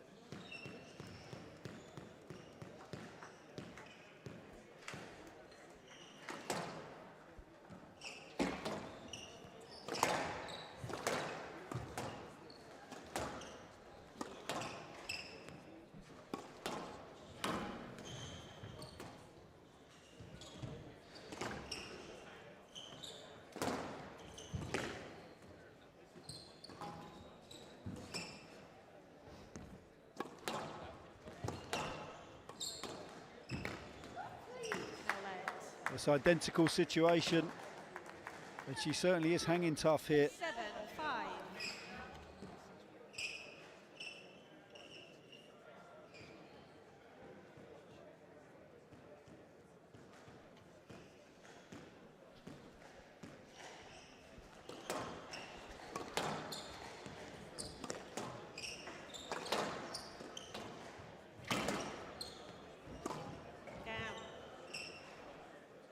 Handout 6-7.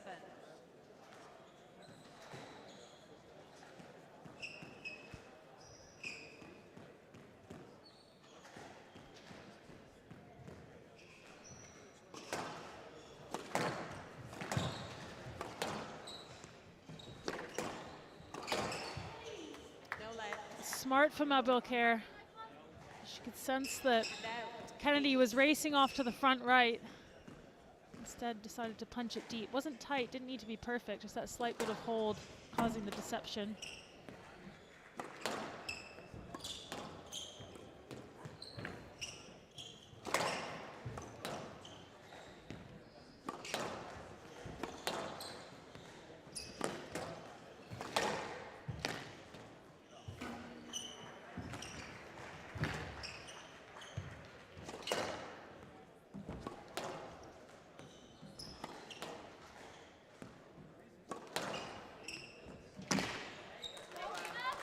And that's a very, very important point for Kennedy. 7-8. Look at the posture of Aboelkheir now. Hands on her thighs. She's doubled over. This is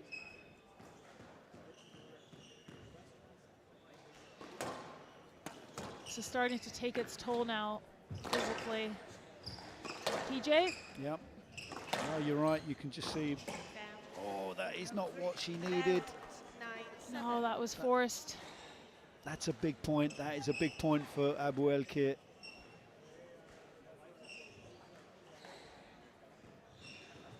Crucial third game coming up.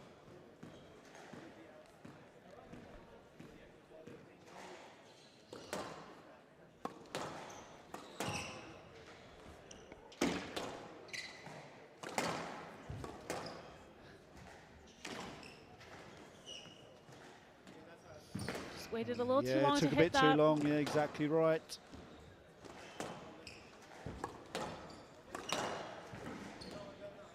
That's tight. There's the awareness here from Kennedy. Kennedy wants to keep this going. She's certainly starting to read Aboelkheir going in short. Terrific movement to be able to pull that one off. Yeah. It was tricky. And she knows that Aboelkheir is starting to struggle physically. Yeah. Saw that move to the towel box and just motioned to the referee to keep things going. So ever since that nervy pin just a couple points ago, she's found herself level, and now all of a sudden with the game ball. 3 quick points in a row, and she cannot serve quick enough here, Gina Kennedy. Serving with an opportunity. Will she go for the new ball, Nicole? That's a good question. One which I'm going to take a second to think about.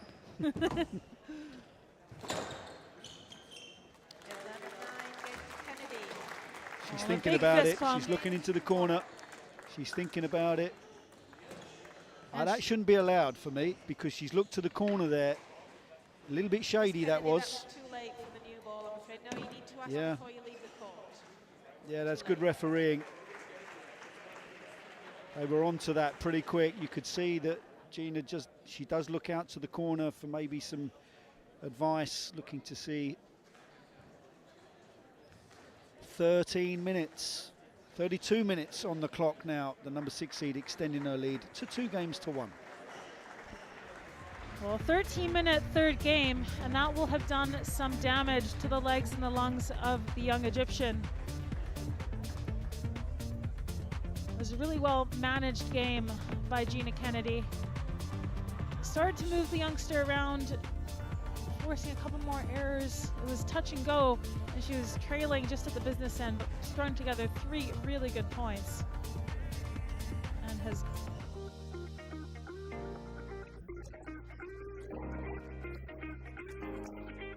Squash is a great sport that everyone should have the opportunity to play.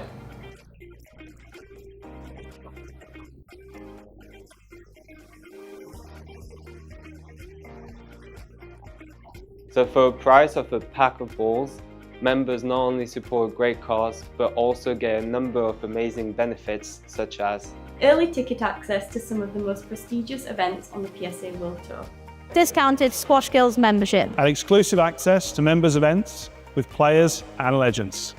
Sign up now at psafoundation.com/membership.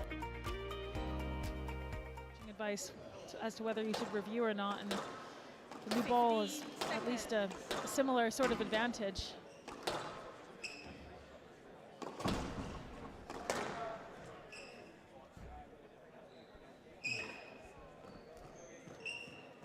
Kennedy leads 2-1. Kennedy to serve.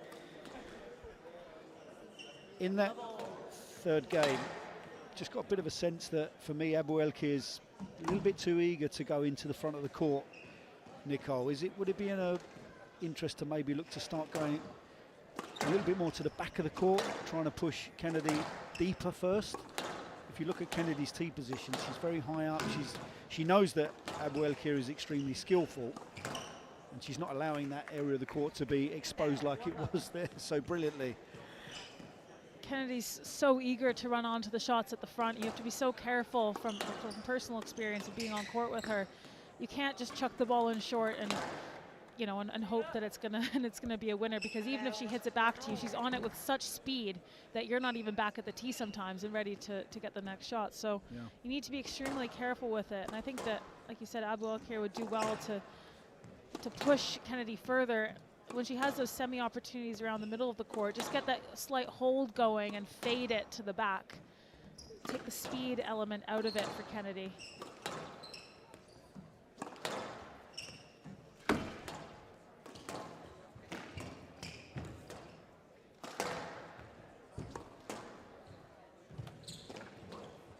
Oh, she's got lucky there. The ball was down. I saw the ball down on the front ball.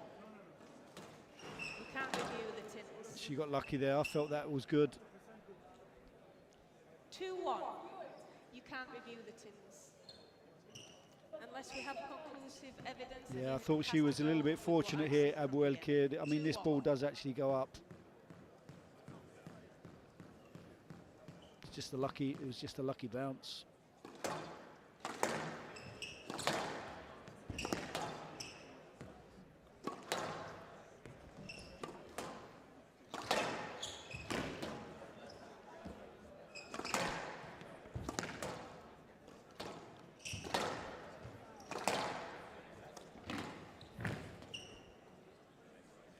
So it just stay in. Hand out, 2-all.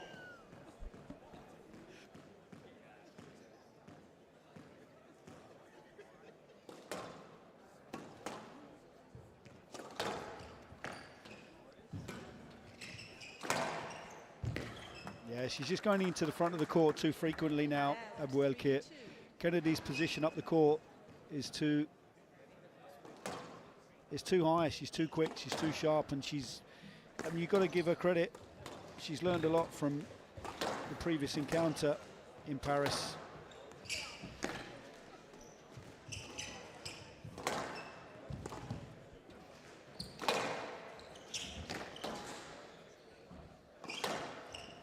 Stroke to Aboelkheir. You stopped her from swinging and playing the shot. That's a good decision. It's a wild shot from Kennedy. And she actually catches her in the face in her backswing and preparation. It's not intentional. Frustration a little bit there for Georgina. Kennedy didn't feel that Aboelkheir was entirely in position to play. But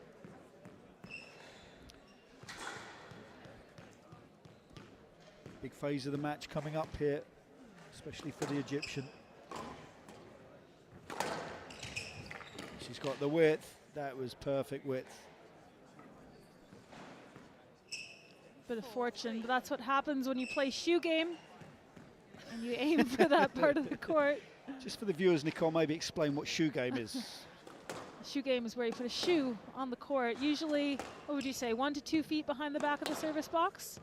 And you aim for it. You basically play a length game, and you aim to hit the shoe. As you get better, that target can decrease, either smaller shoes or maybe a squash ball box. Or wow. they used protein bars last week to play for that. Oh, yeah. It's good in between. With Ashling, actually, fellow commentator. That would have Struggled been to hit them. interesting.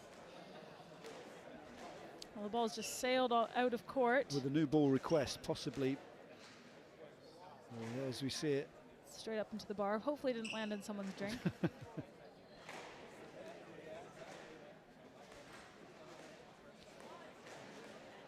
So Kennedy will be, we found it, yeah, we managed to get it back. She would have been hoping for a lost ball.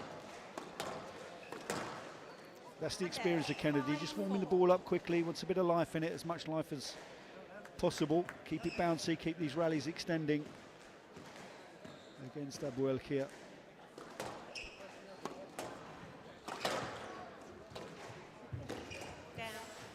I don't think Aboelkheir's length has been good enough here today. It's not been as accurate. She hasn't been able to pin Kennedy in the back corners.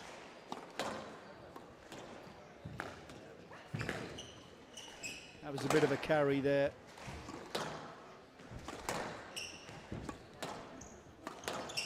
That's better from Aboelkheir.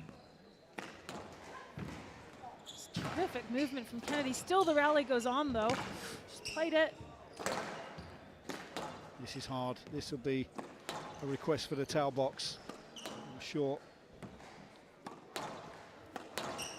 Oh, that's smart.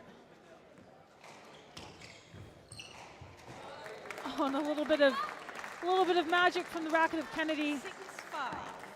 Using one of Aboelkheir's weapons against her. That's a huge rally. Yeah, you can see a little bit of the micro stalling happening.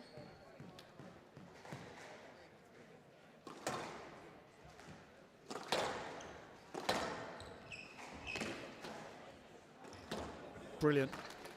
Terrific from Kennedy. 7-5. Again, literally running to get the ball.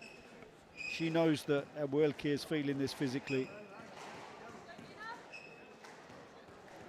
Beautiful racket control from Kennedy. She really has settled down quite nicely.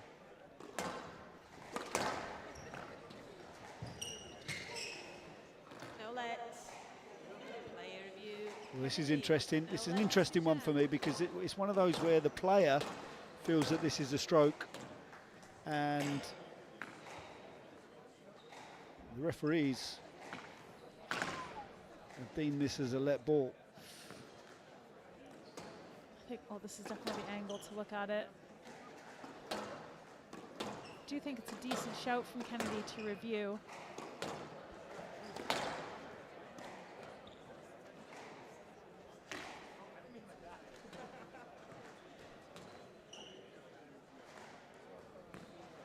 No light decision upheld. Kennedy has no review. Well, with the amount of shots that Kennedy's able to retrieve, I feel that's personally quite harsh. Yeah, it's a bit unfortunate there for Georgina Kennedy. I was a bit confused.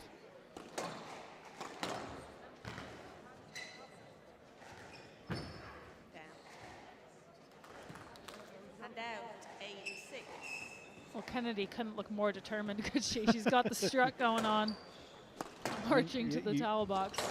Oh, sorry, to the service box. Last place she wants to go is the towel box. Yeah, this has been an improved Georgina Kennedy.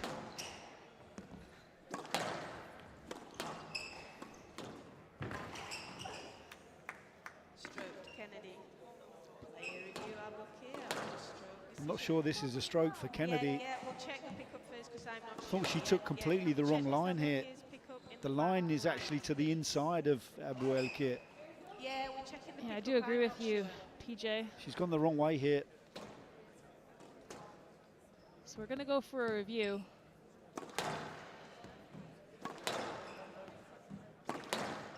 My initial reaction is, I think yours is as well, that this is more towards a no let.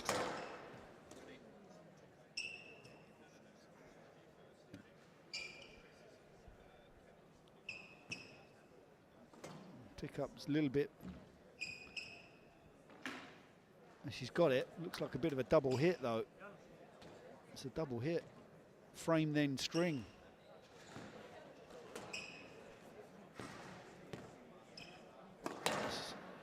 That's a double hit. Watch this, it goes frame then string, so that's a double hit for a start. Player review, Aboelkheir. Again, PJ, your eyes are better than mine. I could see it was one bounce, but yeah, it's challenging to see that one.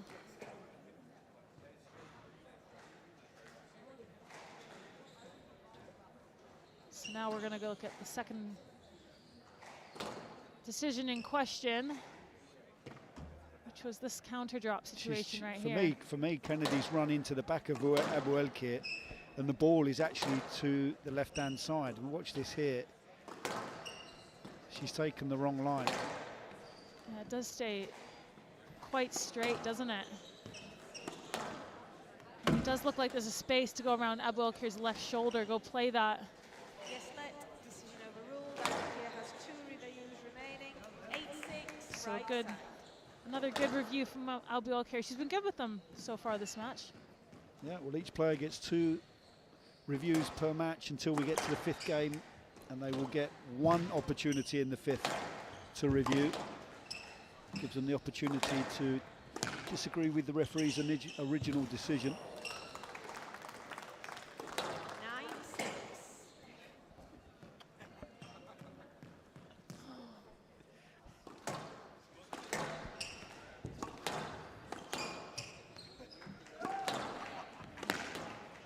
Kennedy really starting to extend her lead now, the business end, but that's just too good from Aboelkheir.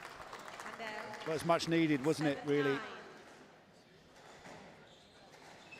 It was very gutsy for her to go for this sort of flick down 9-6, but she's going to back her skills all day long. Lives and dies by the sword.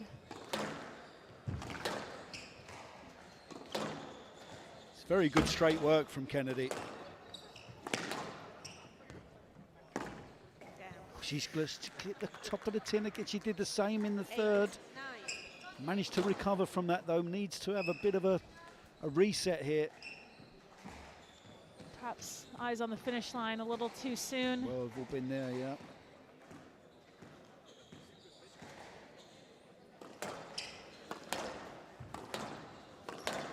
That's good pressure. Big rally coming up. Big rally coming up. She. Bit of an anxious glance out the back of the court there. I'm surprised that she can go for a review there, Kennedy. I felt that Aboelkheir went completely the wrong way. Yeah, she did. There's a lot of distance to go get that ball. Bit of a mini lifeline for the Egyptian. She's hitting her targets nicely now, though, Kennedy. Look at that speed.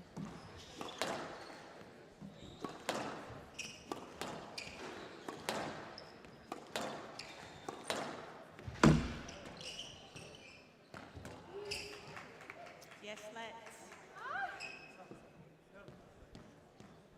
8-9.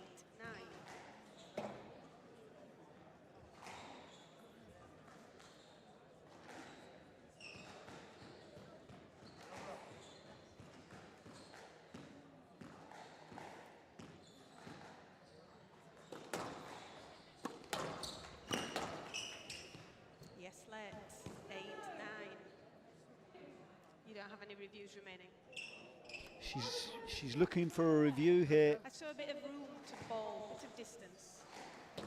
Feeling that Aboelkheir was in the swing. Again, we've seen it with the ball. Kennedy again looks out to the corner, then goes up for the review. You're not allowed to do that. Even if it's an instinctual thing from Kennedy, she needs to learn not to do it if they're picking up on it. That is such tidy work from Aboelkheir. 9-0. Just getting a little bit anxious out there now, Kennedy. Yeah, huge rally, needs to serve well here.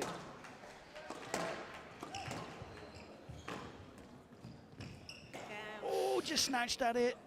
The both went in from Kennedy. 10-9, match ball. Just flicking at the backhand drop. And a mini fist pump as well from Kennedy. Match ball. for the English player. Oh my goodness gracious me. What a time to play that sort of Oh my shot. God. That is outrageous from Aboelkheir. I mean, the accuracy of the slightly fortunate bounce as well. Check this out. Oh my gosh, that is Quick bold. adaptation. Yeah, unbelievable racket skills. Tie break in the fourth.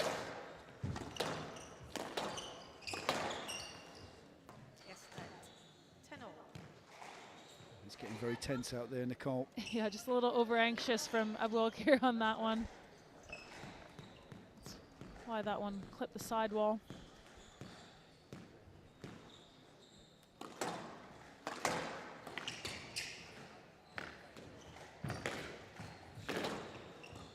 Oh, just played it back to her.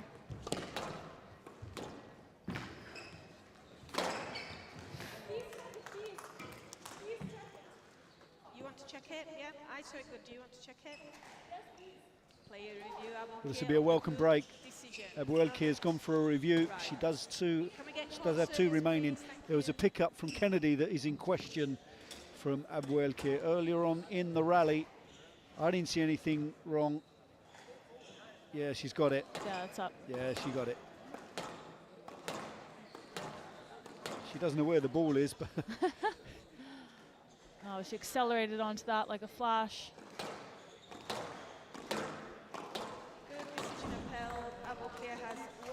so again, second match ball now for Georgina Kennedy. Match ball. These two had 3 tie breaks in their epic 5-game battle in Paris. Oh, she snatched at it. That was a very edgy. She can barely sit still, Gina Kennedy. I mean, the nerves in the shoulder there. Really snatching at that one, Nicole. Saw the finishing line. You spoke about it earlier. Yeah, you work long and hard for opportunities like those, don't you? But there's one almost out of nowhere. Kennedy, she hasn't played a shot like that all match. I just feel like she just needs to take a breath and just calm down a little bit. She's literally absolutely irate out there. That's a great shot. Okay. No light. It's a great shot from Aboelkheir.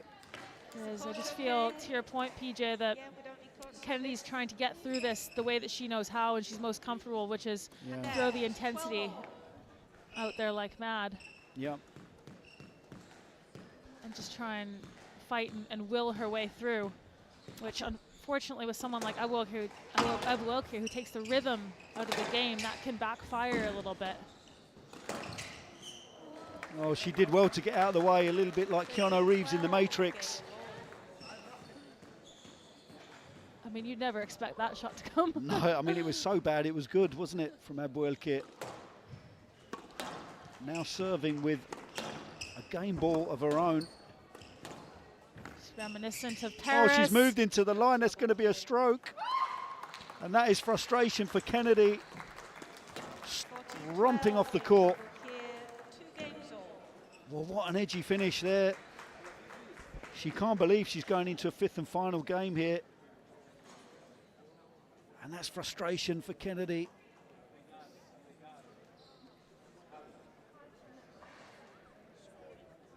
Well, this is as calm as we've seen Abdelaziz after an 18-minute tie break in the 4th. Players are locked in after 52 minutes at 2 games all.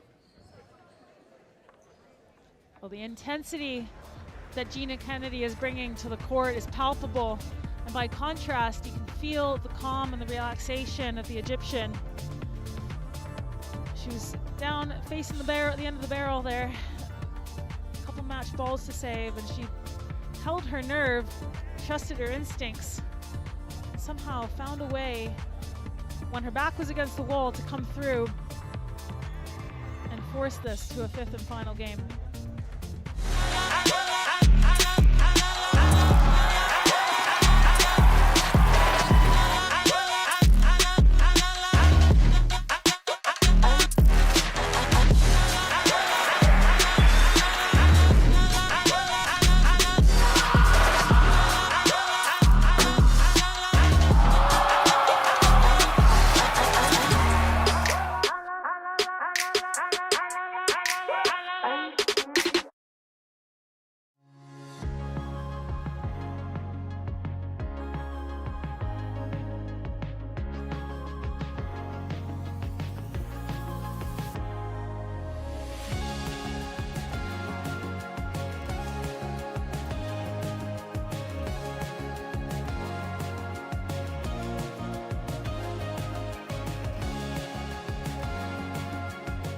absolutely essential start to this 5th and final game.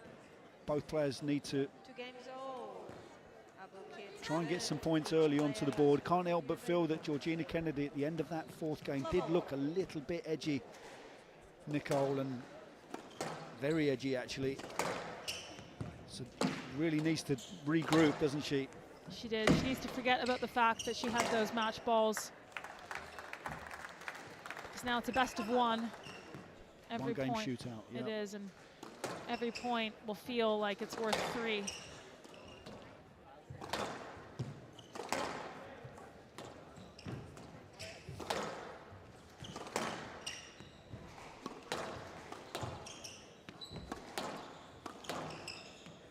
Well, that is Shabini-like, isn't it?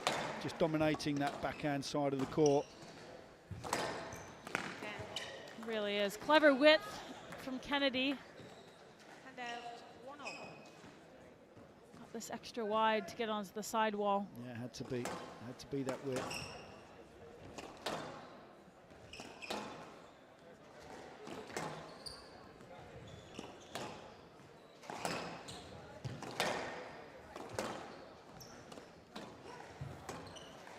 Continuing to throw the ball in short, Aboelkheir, as it keeps coming back from Kennedy. 2-1.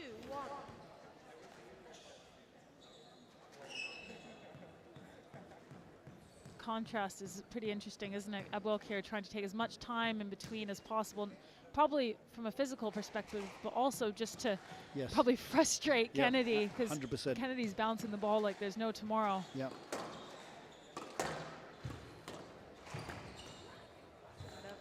Clever. It's fully stretched there, fully lunging into that front left corner. One of the interesting things in regards to Sorry, tension. I've got to take this opportunity, Nicole. 2-all, Oh. 2-all. How could I rob you of this? Still, nothing separates these two players. I couldn't have said it better.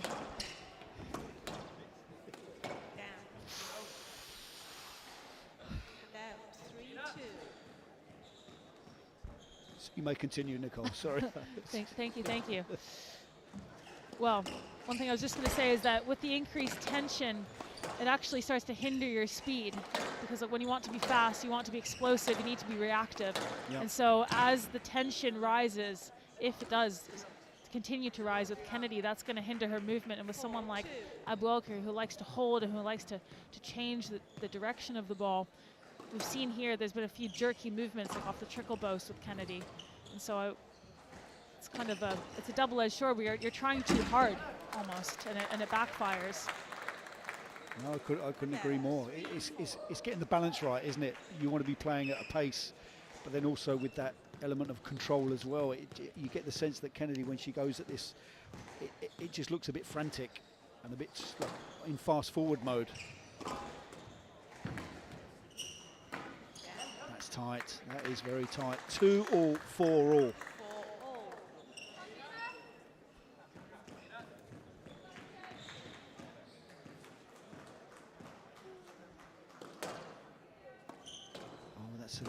That's a little bit wild.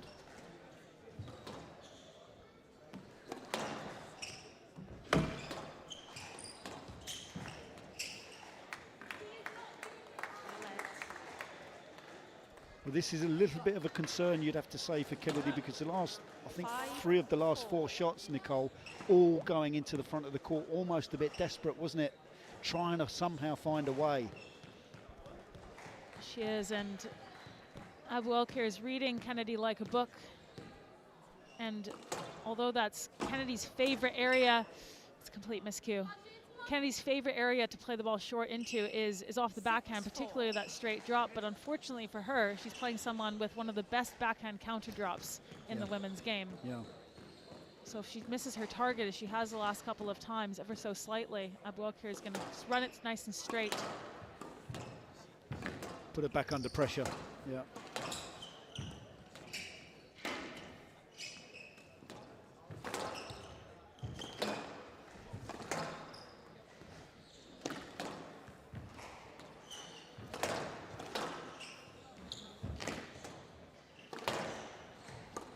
Big pressure, it's a big rally from Kennedy. She's got away with it there. That is a huge rally for Aboelkheir. She won't be in a rush. Miss Aboelkheir, please don't hit the ball to the front of the court. Yeah, it's good awareness from Andrea Santamaria. We're talking about the new directives from the referees, and that is an example there of a player hitting into an open space just to give themselves a little bit more time. That's good awareness. 3-point cushion though, Nicole, as we hit the tail end of this fifth and final game.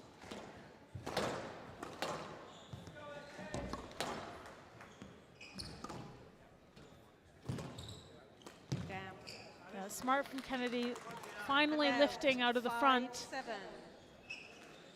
Continue, please, quickly. As you alluded to, PJ, the intensity and the run and the franticness, and that everything speeds up, and Kennedy's not able to take some of the pace off and actually lift it, but it's serving her so well, as we just saw there.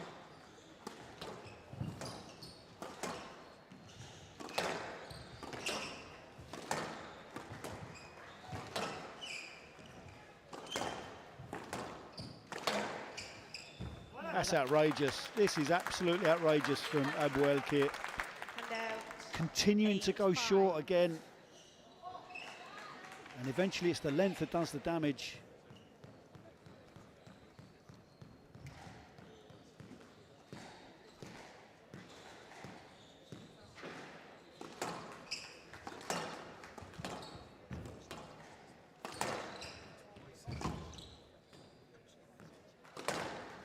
Oh, she's anticipated the hold from Aboelkheir.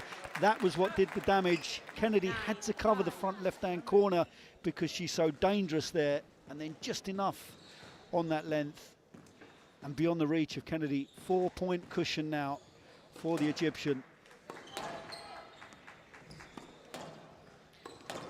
We've just hit the 60-minute mark. Unbelievable. Unbelievable. You talk about the front left-hand corner. It's something that Shabini's made her own over the years. Now it's Aboelkheir taking over the mantle. 5 match balls for an unbelievable turnaround, you'd have to say, for the Egyptian. 11-5. Match to Aboelkheir. 3 games to 2. Well, she'll be absolutely furious, Georgina Kennedy. She had her opportunities in that 4th game. The teenage sensation continues her run. Beautiful inch-perfect lob. The damage again at the back of the court. And a terrific performance from both players, really. Awkward handshake at the end. And a huge sigh of relief for Aboelkheir.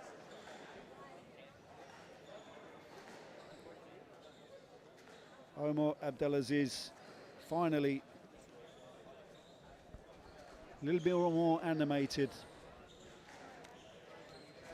Well, we thought that this match had the potential to go the distance, and it certainly delivered. It looked like Gina Kennedy was potentially going to get the win with 2 match balls to play with in the 4th, but Aboelkheir showed her resolve and her maturity, which has increased massively over this last season, showing exactly why she's reached her highest world ranking of number 13.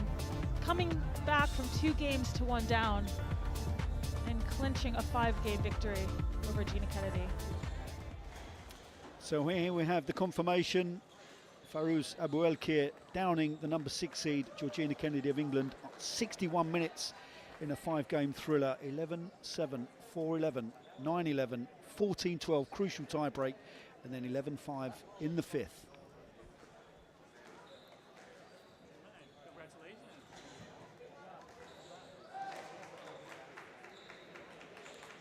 Well, it's been an unbelievable first day here at the Arlen Specter Centre of this Comcast Business US Open Championships.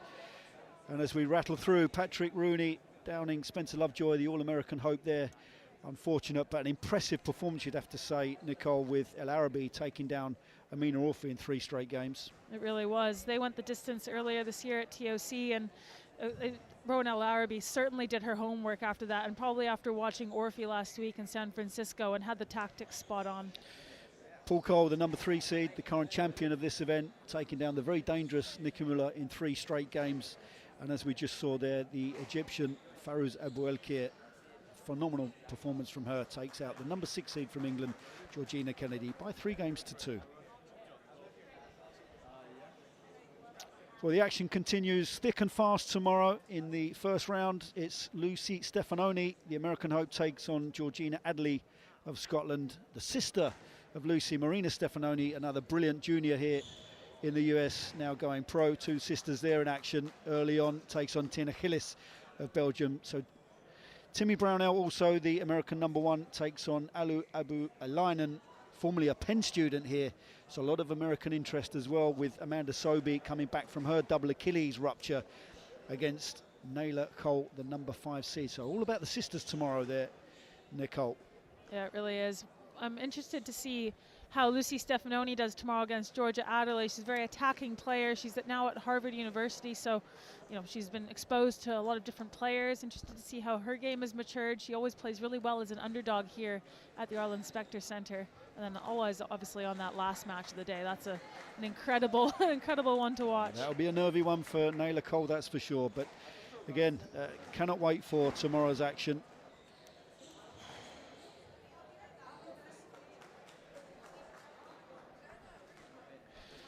Well, thanks for joining us today, and we will be back nice and early tomorrow. It's an earlier start tomorrow. It's a noon start here at the Comcast Business US Open Championships 2024 from the Specter Center in Philadelphia.